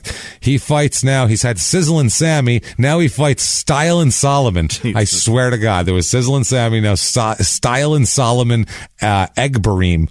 Yeah. That's some name. He probably fights outside of his barber shop. I would say, yeah. 23-4-1 career. Unanimous decision round 10. 47-0-1 for Paul. Now, February of 2013. God, I wish this would have happened. He wants to fight Adrian Broner. Oh, my God. If you've not heard that episode, you need to listen to the Adrian Broner episode. He said, I think that's a perfect fight to make. I think he's a great fighter. I followed his career, and he's looking better with each fight. And I would love to get the opportunity to fight him. By the way, he's not done his craziest shit yet in this episode. It's coming up right now. Oh, boy. Or a couple things. Summer of 2014, he ODs on heroin. So ends up in a 7-month stay at a transitions recovery program here. While he's in there, he files bankruptcy. Officially files bankruptcy on August 7th, 2014. Morally and financially. Morally and financial bankruptcy. Moral, physical, and financial bankruptcy. He's just done. I've got nothing left. The well is dry. I have overdosed on heroin. Oh, God. I've shot a woman. That's not the most embarrassing thing he's done so far. It's coming up. Don't worry. Right. Chapter 7 bankruptcy. I don't know. August 5th, 2015. He's out. He's clean. Fluff piece time. Get the fuck out. Oh, every time. Sports Illustrated, SI.com. It's Chris Scarnati is the writer, and the title is, quote, finally sober and still undefeated, Spadafora wants a shot at Mayweather. What is he doing? It's just fine. This is just fun. He says, quote, a lot of the public thinks I'm a thug or a bad guy. That's the misconception about me. I'm actually a good guy. I don't want to hurt anybody. Yeah. Of course. Roy Jones Jr., this is great. He says, quote, Paul is a 37-year-old white boxer who's never been beaten, and that's just unheard of. Yeah. I was just joking, but it's a pretty good joke. Pretty good joke. He said, right now, he has the best record outside of Mayweather, but he should probably be dead or in jail for life. God must be looking out for him in some kind of way. Didn't say whether he'd fight him. No. He just said he's lucky to be alive. Yeah. Interesting. And walked away. He's obviously way too heavy for him. Right. He's 30 pounds heavier, but still. He's covered in tats too. He's got them on his face. Really? He's got tats next to his eyes, and his arms, his neck. He looks like a really tatted up crackhead now. Looks like a meth head. Yeah, he looks like a heroin addict. He's got tats that look like they're in involuntary places. Put it that way. Like someone was just like, "I will fucking tattoo the side of your face." Look at that. With him in his now, sleep. What do you think? Yeah. Somebody drew on him in his sleep. His whole sleeve. He's got all of this. He said he's talking about his. Jesus Christ, his tattoos, and one of them says truth. And he said, right there is the word truth. And it's surrounded by an ecstasy pill, crack pipe, needle, heroin bag, and a gun. He says, tracing over. Tattooed that? He says, all of these things nearly ruined my life. Not nearly. It's fucked ruined. him up good. His manager said, quote, or he said about this, because his manager said, I'll work with you again. And he said, I made a deal with my new manager. If I do drugs, I'm out. One slip up and I'm done. And for me, that means death. Yeah. So again, I'm good now. Yeah. Final thought from Paul on this. He says, quote, I want to be remembered as a world-class fighter and a good person. I also want to be remembered for my resiliency. I've already made a comeback. I'm still fighting. I've already turned everything around, and not everyone gets that. People living in crack houses quit on life and usually give up, but I won't stop until a title is won, and it's going to get done. You've already... I'm good now. Yeah. Sorry, I didn't mean to interrupt you. He's already won a title, so you can quit now. Yeah. You can quit being an idiot. You can quit boxing. You can quit doing drugs. You can definitely quit drinking. For sure, quit shooting women. Oh, yeah. You can quit all of that. You won a title long time ago. That's true. You know what? You can just fucking throw yourself in front of a car next time, or a bus, or whatever you want. Find a train. Yeah. The one that you probably ride around because you're fucking homeless. Yeah, that one. Just jump on the front of it. Would you just stay on it all day because there's nothing else to do? April 6, 2013, another fight. Yep. Fuck it. Mountaineer Casino, Racetrack Resort, and Red Cross Blood Donation Center. This is for the vacant NABF title.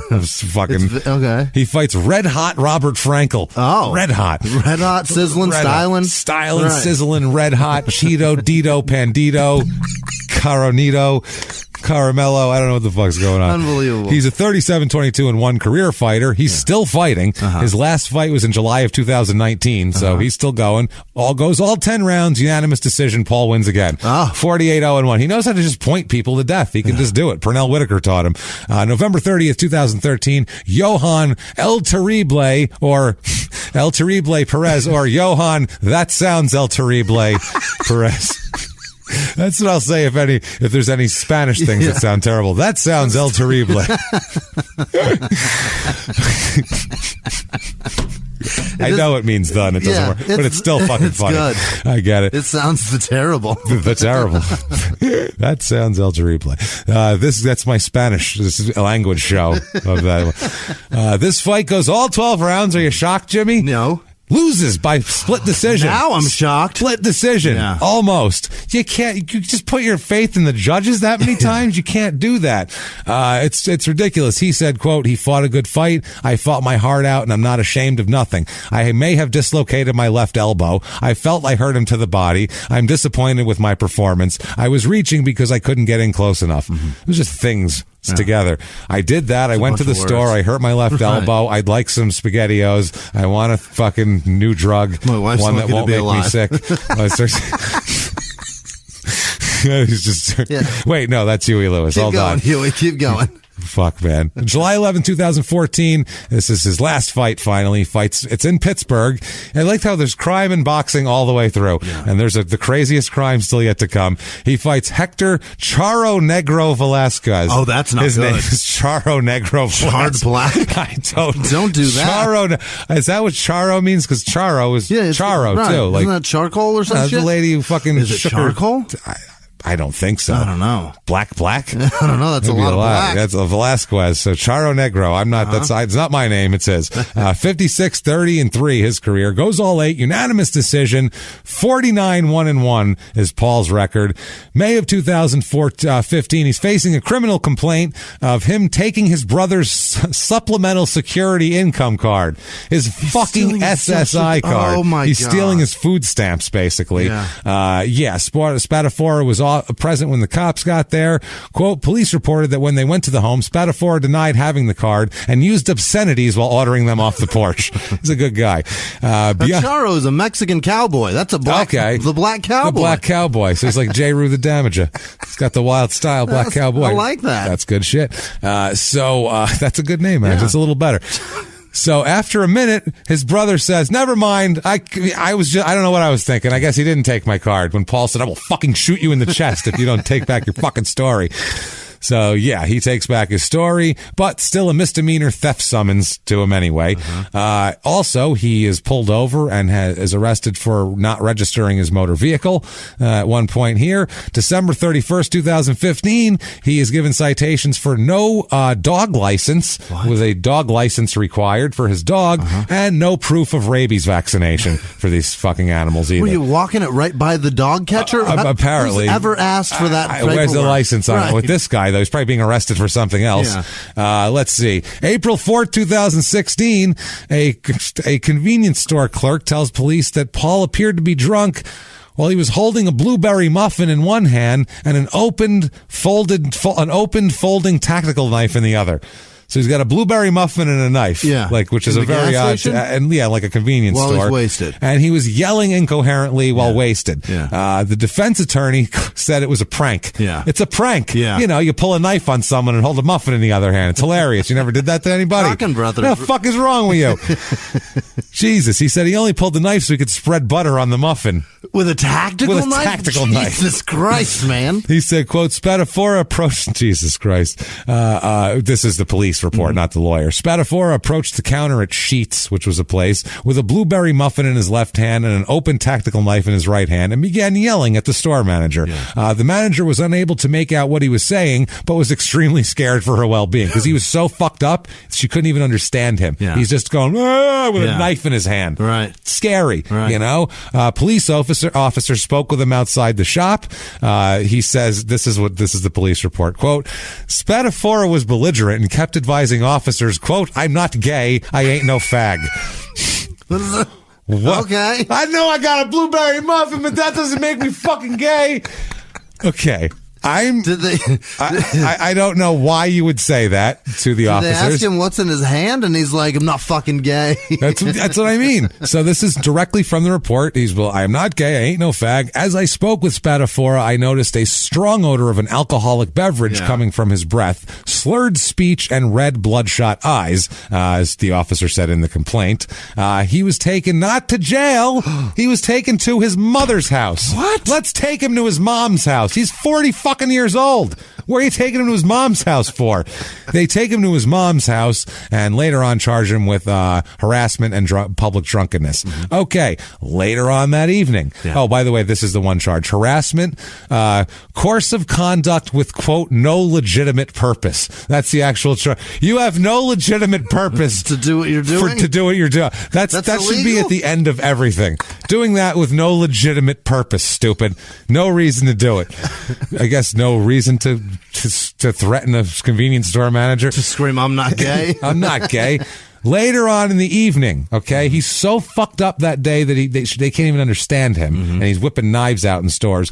Later on in the evening, he's at a bar. Oh, no. He's going back out. His mom let him back out. Good decision bringing him there. He's at the Redstone Tavern. Let's be honest, she kicked him out. Probably. Get the fuck out, you Paul. Get the fuck out of my house. You're 40. You're 40. Him and his brother went to the Redstone Tavern about 3 p.m. By the way, that happened in the morning. Oh, my God. Now he's still up at 3 p.m. Fucking blueberry muffin on a Monday. This is on a Monday morning. It says, the convenience stores manager's like, the fucking week is starting now. Like this? We're going to start it like this. Jesus, it's not even Friday night, for Christ's sake. He came in around to the Redstone Tavern at 3 o'clock and started playing pool. Yeah. The bartender said, quote, he seemed pretty like he was intoxicated, not intoxicated liquor-wise, but like he was on something else. You know who would know that really well? A bartender. They're really good at telling what people are on. That doesn't look like booze. Watch them, and you literally watch someone go from sober to drunk in front of you. You can see exactly where they are. It's amazing. And when they get up to go to the bathroom and come back more fucked up, but not alcohol fucked up. Then now they're like, hey, I want a couple more drinks. How you doing? Get you a drink. Drinks on me. Let's do this. You're like, well, you couldn't walk to the bathroom.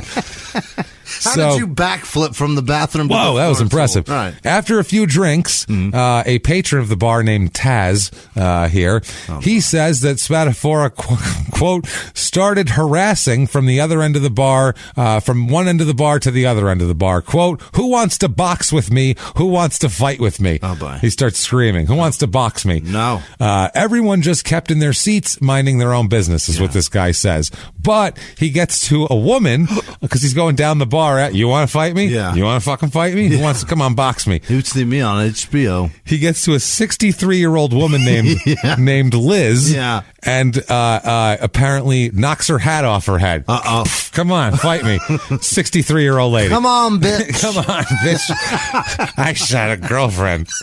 I'm not afraid. I'm not afraid of you. I shot a woman. So takes her hat off her head. As she goes to get her hat, he starts drinking her beer.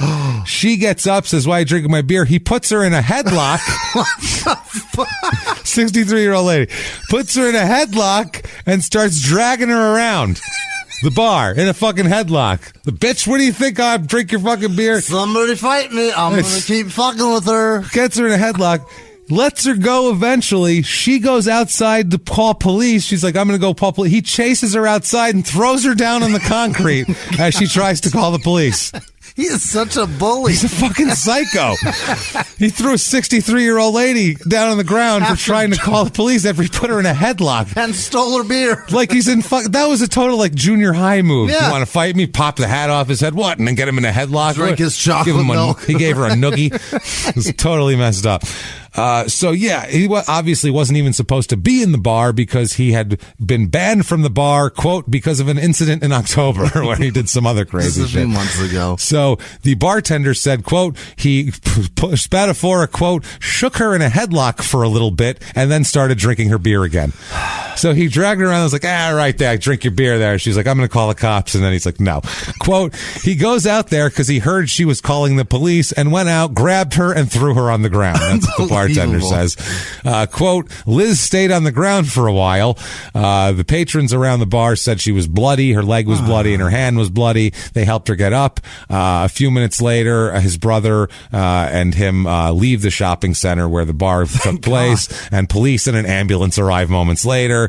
The police he ends up getting arrested for this. Yeah. He's going to be getting a summons for simple assault and harassment and just being a general dickhead. By the way, still not the craziest thing he's done, and we'll do this episode. It's coming up right here at the end. It's insane.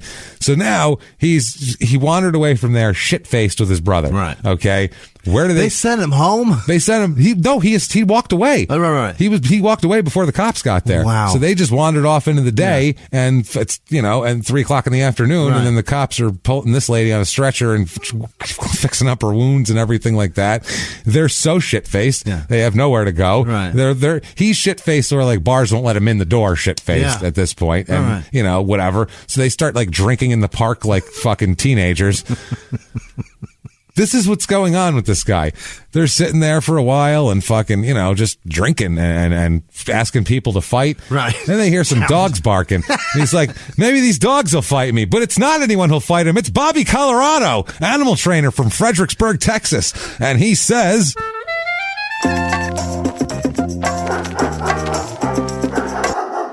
How is it you come to arrive here? What the fuck is wrong? Hey, Paisan.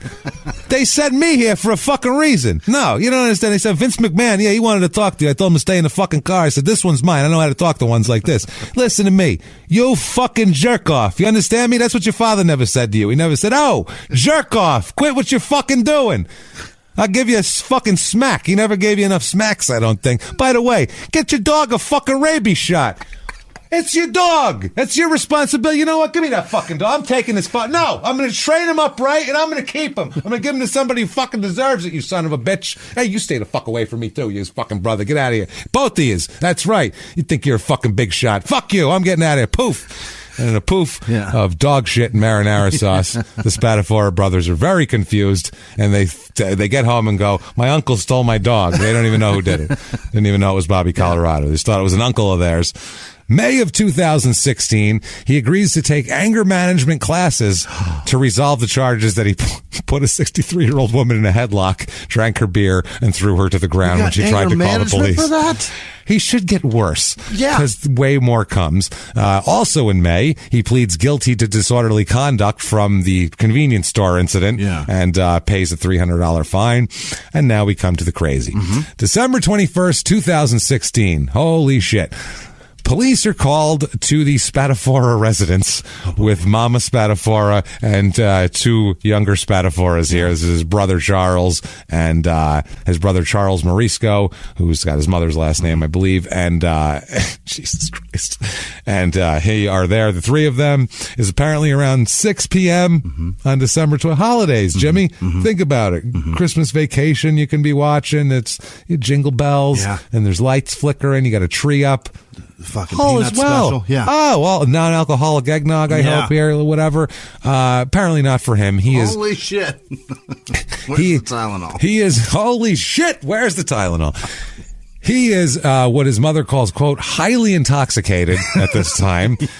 And he's angry. He's accusing his brother of taking Christmas gifts that Paul had bought for his son Gino and pawning them for drug money. No. Oh, by the way, his brother Charles is super into drugs, too. Good. Together, the two of them. Real good combo. Pawning Christmas gifts. Pawning his Christmas gifts stolen from under the tree and sold them for drug money. So, the argument starts, obviously. This escalates to Paul stabbing Charles in the thigh with a 10-inch kitchen knife. Oh, my God. Okay. So there's that. So he's arguing with his brother, does all that. So then his mother tries to get in the middle, and he strikes his mother and knocks her to the ground. He hit Mom. He fucking hit his mom! He shot his maybe pregnant fiance, put a 63-year-old lady in a fucking headlock, and fucking hit his mom. Hit his junkie mom. And stabbed his brother in the fucking leg with a 10-inch kitchen knife. Listen, this is partially her fault. Yeah, this isn't his... It's true. This isn't his folding tactical blade. Thank God. Yeah, too bad Silvio's not alive. Knife. He could have fucking punched him right in the mouth. Hey, Silvio, take that, you fucking sperm donor. So this is incredible. Yeah. Then when his mother tried to get up, he kicked her in the back as well. That's going too far. That's a little far. Yeah. You know what? I was on his side till then. But, you know, officers arrived after this melee to find cooking utensils and broken ceramic items on the front lawn. He's emptying drawers. He's throwing shit out the door, literally. And Jesus Christ. And they say the boxer, quote, assumed a fighting stance when police arrived. Spadafora, quote, assumed a fighting stance, shouting, quote, I want a fair fight to the police. Who don't tend to do that. They don't tend to do that. No. Their whole thing is we have the advantage because there's more of us and we have all the guns. So usually if we're coming for you, they're not like, you know what? He's right. Let's not be pussies about this, Sergeant. Come on. You're out of line, so we kind of want to make this unfair in our advantage for sure. He then lunged at the officers and tried to throw one down a flight of stairs before he was tackled by another one as he was trying to throw the guy. He then told his mother as they were tasing him, spraying him with fucking mace and trying to cuff him, he was yelling to his mother that he was going to, quote, kill all of these officers. Not good. Not good at all. So then they stun him more. They put the mask on him. They have to put the Hannibal Lecter because he started spitting at the cops there. So yes, he Jesus Christ, challenged him to fight, tried to push one down the stairs, spit on another, kicked his mom in the back. Then when he's on the ground, even in the mask, he says, quote, Mom, get all of their names. I know they have to live in this city. I'm going to kill them. So now he's threatening to come back for retribution on police officers who are there to keep him from beating up his own mother. Okay. Merry Christmas. So they said, Jesus, he said, take this fucking mask off. And they said, we have to have it on you because you spit at us. And he said, good, that faggot got AIDS now. Was his line. Hold on. Huh? I don't know. Now he's claiming he has AIDS. Oh, okay. And spit on someone, even though he'll claim later he's not. It doesn't have AIDS, but again, with the F word here, with the alternate F word. Why are you going there? Why? Right. Why is that your first? No need. No need for it. It's just terrible. So he says that. He's happy with that. He's charged of 7 counts of terroristic threats, 4 counts of aggravated assault, 2 counts of aggravated harassment by a prisoner, because once they take him in, he continues to be belligerent and try to kick and fight and punch and bite and spit on anybody that gets near him, refusing to do all sorts of shit. That'll get you longer charges. Yeah, that'll do it. 1 count of simple assault and 1 count of possessing an instrument of crime. So he's tased up a whole bunch, taken into custody. And Jesus Christ, I know his mom fucked up a lot in her life, and she did create this. Right. His parents created this. But at this point, you're just like, Jesus Christ. I mean, he has a kid. Yeah. He has a kid. Several, doesn't he? He has a kid. Yeah. Even Nadine, you're like, you want to say, I don't feel bad for her. She keeps going back, but she had a horrible life. Too. She's damaged to get into this. And now she has a kid to deal with, and him and all this shit. I feel bad for all these people, Jimmy,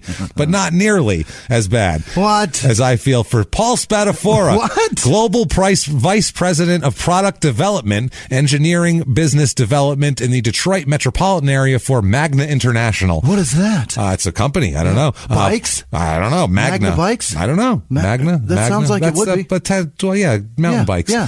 Paul Spadafora, sales manager at Scally's Quality Meats, Inc. Oh, I got fucking meats over here. Come get your salami. I'm Paulie Spadafora. I got it all over here. How many you. Spadaforas are there? Well, Paul Spadafora, president and lead broker at Spadafora Insurance Agency Services, Inc. Oh, don't use that one. Oh, boy. That one sounds crooked as fuck. Yeah. Paul Spadafora, sales development manager at Anheuser-Busch, Inc. in Charlotte, North Carolina. Paul Spadafora, a camera guy with an IMDb profile, worked on The In-Laws, The Circle, and Pressure as an assistant cameraman, third camera operator, and camera loader from lowest to highest. Yeah. And and there's a bunch more. Really? That is not even close to all of them. How is there so many? So many Well, I guess Spadaforas. Spadaforas. It's a common name in Nicky, Italian. Vinny, Tony, and Paulie. In the Italian culture, it's actually not that. Right. I've heard of multiple. You know Spadaforas? I've heard multiple Spadaforas. And also Spadafori. Yeah. With an I on the end, because they got mixed up when we came here a lot and just gave you a different vowel. February 2017, prosecutors drop assault charges against him for stabbing his brother and kicking his mother because they won't cooperate with police to keep him charged. Mom, this is why. You're not cooperating is why he's going to keep doing this shit. I think we were mistaken. No, I fell down into a sharp thing. That's what happened there. I tripped. So he's still charged with threatening city police officers and spitting on one, so that's not going to get away with. He waives a preliminary hearing, does a bunch of shit there. His mother does not appear, and neither does his brother, because they will not testify against him. Diffenderfer, who's still his lawyer, is trying to get a bond hearing so he can get Spadafora out of jail to get him in an inpatient alcohol rehab center. Wow. He says the remaining charges will be resolved. He says about him, this is silver as can be, boy. Whew, Christ, just before your eyes turning silver. Other than some serious issues with his upbringing, Spadafora is fine and just needs some help with alcoholism. He says, quote, I love the kid. He's truly remorseful for what happened to the police. He told me to apologize to the officer he's charged with spitting on, and I did. He's extremely remorseful for what happened with the police. He actually loves the police. He just wanted me to apologize. He loves the cops, this fucking guy.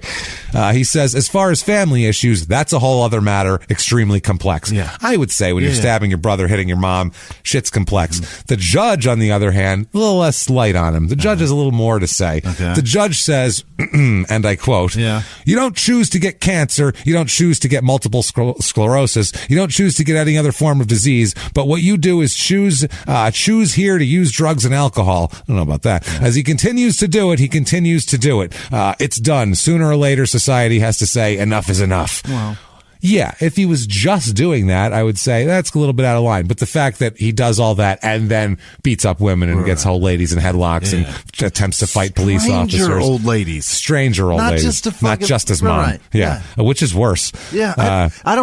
It's a stranger. Yeah. It's definitely a stranger. So one of his attorneys says, quote, "It's a smart move for the mere fact that the preliminary hearing's a week away and it's going to be issues arise as well as treatment is going to be necessary for him to partake in any of this." Basically, he's too drunk to deal with any of this shit.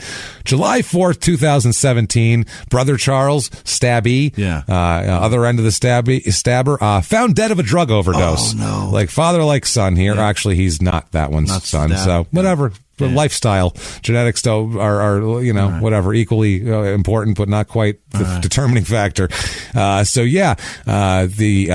the half brother here. He of a drug overdose. We don't know exactly what happened, but we do know that earlier this year, after he was stabbed, but before he died of a drug overdose, Charles was arrested and charged with exposing himself in public after neighbors reported he was yelling, drinking, masturbating, and urinating from the front porch of his home, which is directly across the street from an elementary school. You can't do that. What the fuck is happening in this story? You're not allowed to do that. Holy It's my property. I'll do what I want. Jerk off wherever I want. No. He was pissing while yelling and tugging. He was tugging. Oh my God. In public in front of kids. And pissing. I don't know if at the same time, jerking a pissing dick. I don't know. So he's in court again for his, after he gets out of rehab for the stabbing and all that shit. And his lawyer says that he was extremely intoxicated at the time, but has since completed rehab and is staying sober. He's good now, Jimmy. Yeah. He's going to be sober. If he wasn't, he fucking better be drunk as fuck with that behavior. I said his Diffenderfer said, quote, "Paul went nuts on his brother." He said, but he's been sober since then. He did a 6 month program inside the county jail and a 6-month lockdown inpatient program. He's good. They also said, by the way, he's now showing signs of dementia, and we have to deal with that because he's got CTE. Yeah. He's got dementia issues now. He doesn't remember shit. He's killing his brain with punches, drugs, and alcohol. Just the punches, just the drugs and alcohol. Either one of those, he would be fucked up. In trouble. He says that he's now working at a gym in Punxsutawney training boys to box. He's just like the local pro, basically. He asked that his probation be transferred there. He doesn't want to be there. It's in Punxsutawney, like Groundhog Day. He says, quote, Spadafora tells the judge, quote, "It's hard for me to be clean when I'm in Pittsburgh." Yeah, I would say. He told the judge he started drinking alcohol at 6. He said, "If I would never have had a drink in my body, I would never be in the county jail or the penitentiary. I wouldn't be in any trouble." Well, then you'd found cocaine and crack and ecstasy and everything else. He pleads guilty to resisting arrest and simple assault on the people that day. The judge says, this is great. The judge says, quote, "The court looks at you like a real failure. A failure of yourself and a failure of us." That's fucking wonderful. Don't let me see you back here again. You, sir, may fuck off. Time served and probation. Bye. He gets to walk out of there. Back. That was, fucking a year ago. Yeah. So he's out there. Can't get enough. Wow, he'll be back. Don't worry. But on eBay, there is a Paul Spadafora signed Everlast boxing glove. Yeah, it's pretty cool. It's only $30. It's pretty dope. That's a deal. Yeah, it's pretty dope. And then a picture. They also have a Paul signed picture of him boxing, like in the ring, on eBay for $19.99. Okay. So you can get some Spadafora signed gear if you want. Signed 38. I don't know why. Yeah, I don't know why you'd want that. But holy bullshit, is that a crazy story? Is that one of the weirder ones we've had, or what? He's just broke out there somewhere. Broke. Oh yeah, he's just broke. He's working at a boxing gym, just trying to stay afloat. He's got dementia. He can't box anymore. I mean, what's he going to fucking do? I can't Honestly, believe it. Yeah, he's not going to go start doing corporate speeches or anything. It's the best show ever. Isn't this show great? This is read the story going, did this happen? This is amazing. Oh man. If you did like that story, go ahead and tell us about it. Go to Apple Podcasts, give us 5 stars, tell us you're following instructions or directions. It doesn't matter what you say. It's not for our ego, but it does help us move up the charts. Go to shutupandgivememurder.com for everything crime and sports and small town murder. There is merchandise. tons of merchandise, all sorts of cool stuff. Buy your stuff now. Also, tickets to live shows. There's a few Small Town Murders left. There's a lot of them are sold out or close to sold out. So there's only a few of those left with tickets still available. Crime and Sports Live is sold out, but there is another one coming in Nashville in spring of 2020. More details to follow on that one. It's going to be a wild affair there because that Zanies is a crazy club. It's going to be fun. It's so much fun. We're going to have a blast there. If you want to follow us on social media and find out when these shows are announced and things like that, you can do that very easily at Crime and Sports on Twitter and Facebook, at Small Town Murder on Instagram. If you want to be an even bigger hero, let's say you love the show and you just feel like, Jesus Christ, we're at 2 hours and a half plus of a crazy story and all this shit, and this is hilarious. What can I do? What can I do to make sure this never stops? I'll tell you what you can do. You can go to patreon.com/crime and sports. You can make a donation there, or go to PayPal and use our email address, crimeandsports@gmail.com, and you can make a one-time donation there if you want. Every dime is, we're still amazed that you would even consider giving us anything, including your ears. So thank you for everything you do. Thank you for recommending the show to everybody. Thank you for everything like that.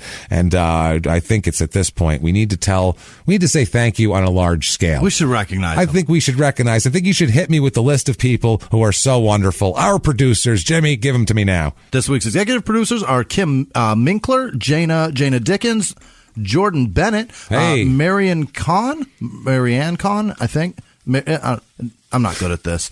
Jessica Dowd, Susan McQuilkin. Hey, there you go, Jimmie. Nice job. Caitlin Daly and Stephen Tuthill. Tuthill. I think it's Tuthill. Well, shit, thank you. So. Thank you guys so much. We really appreciate you guys so much. Go the extra mile for us, and we can't do it without you. Thank you. Other producers this week are Freya Hagen, Allegina Huber, TT or Tet or Teet. Might be Teet. Okay. Could be. Anna Caruana. Caranana. Catherine Green, Julia Crowley Ferenga, Sonny Johansson, Harley's Toys, Seamheads.com, Thomas Smith, Alicia Massey, CL. That was the easiest one that I've done this week. Yes, no. Pete Rock, is he on there? What's going on? Who is that? What are we talking? Smooth and Pete Rock. Oh, I don't know him. Never mind. Never met him. 90s rappers. All right. Rachel Lamonham, Jude Kendall, Kim Ingrid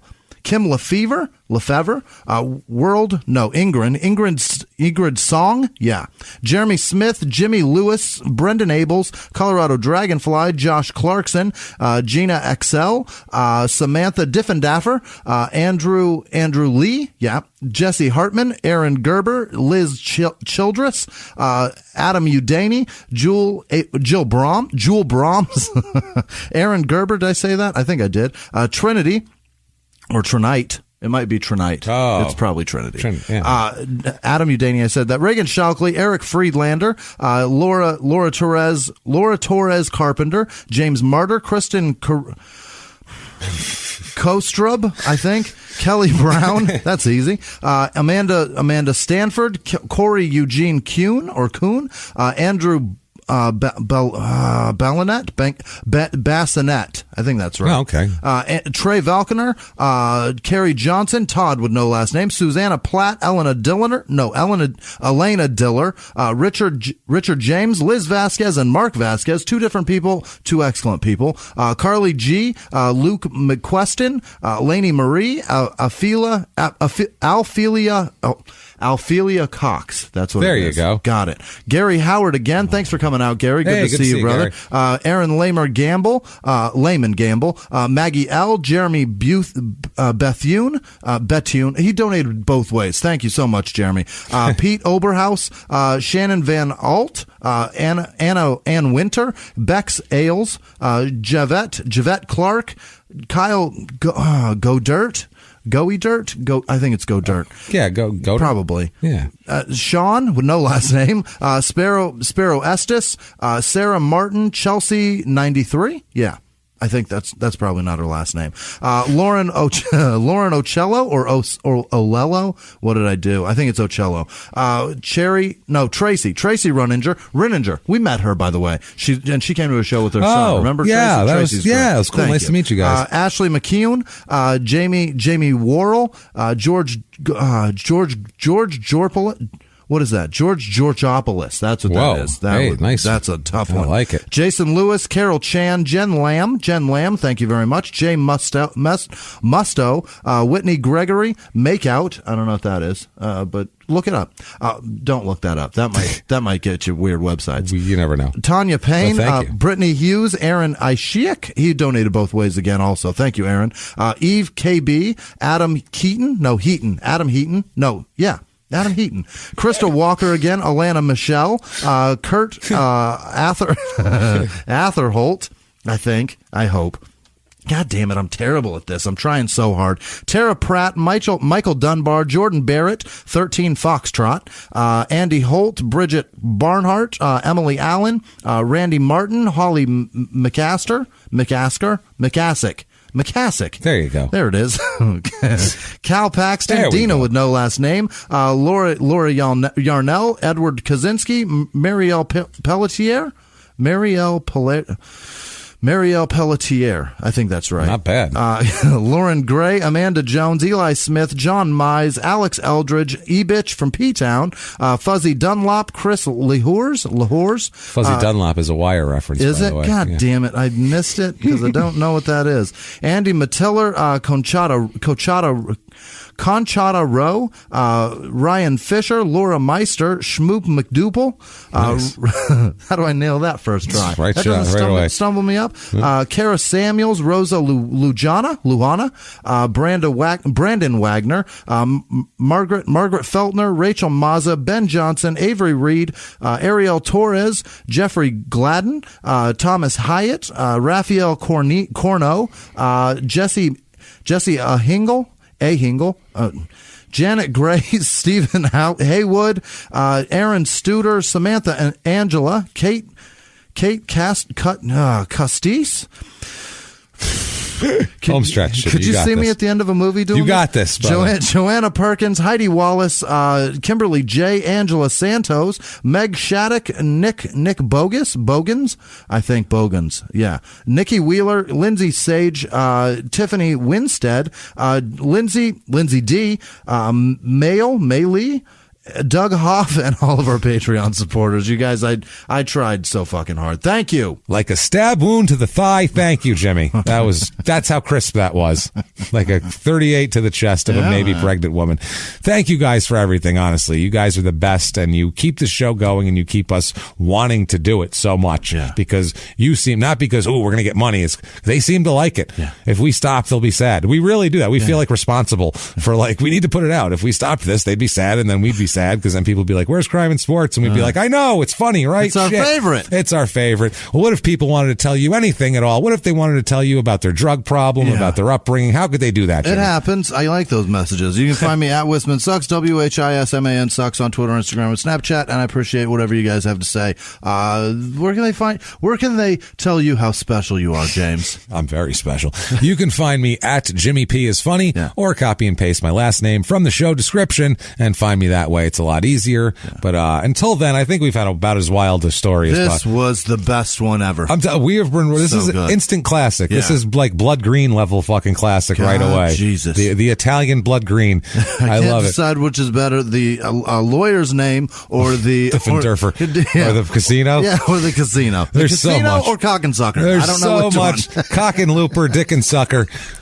We love it. Jesus Christ. Live from the Crime and Sports Studios. We will see you next week. Bye.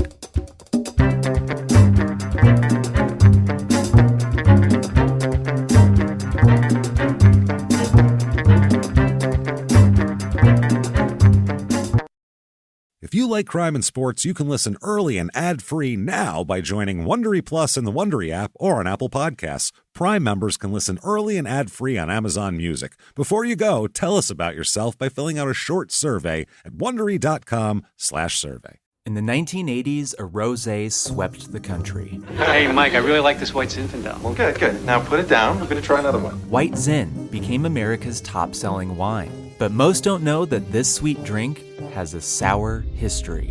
What began in 1986 with counterfeit bottles, a big fraud, a multi-million-dollar fraud, sent investigators chasing one of the most powerful families in the business, the Licciardis. But the closer the feds got to them, the more dangerous things became. It's a story of deceit. At the time, I was paranoid. Threats. You touch my kids, I will kill you. And murder. With a .22 caliber bullet to the head. What started with a scheme to mislabel wine spilled into a blood-soaked battle for succession. Welcome to Bloodvines. You can binge listen to Bloodvines exclusively and ad-free on Wondery Plus. Join Wondery Plus in the Wondery app, Apple Podcasts, or Spotify.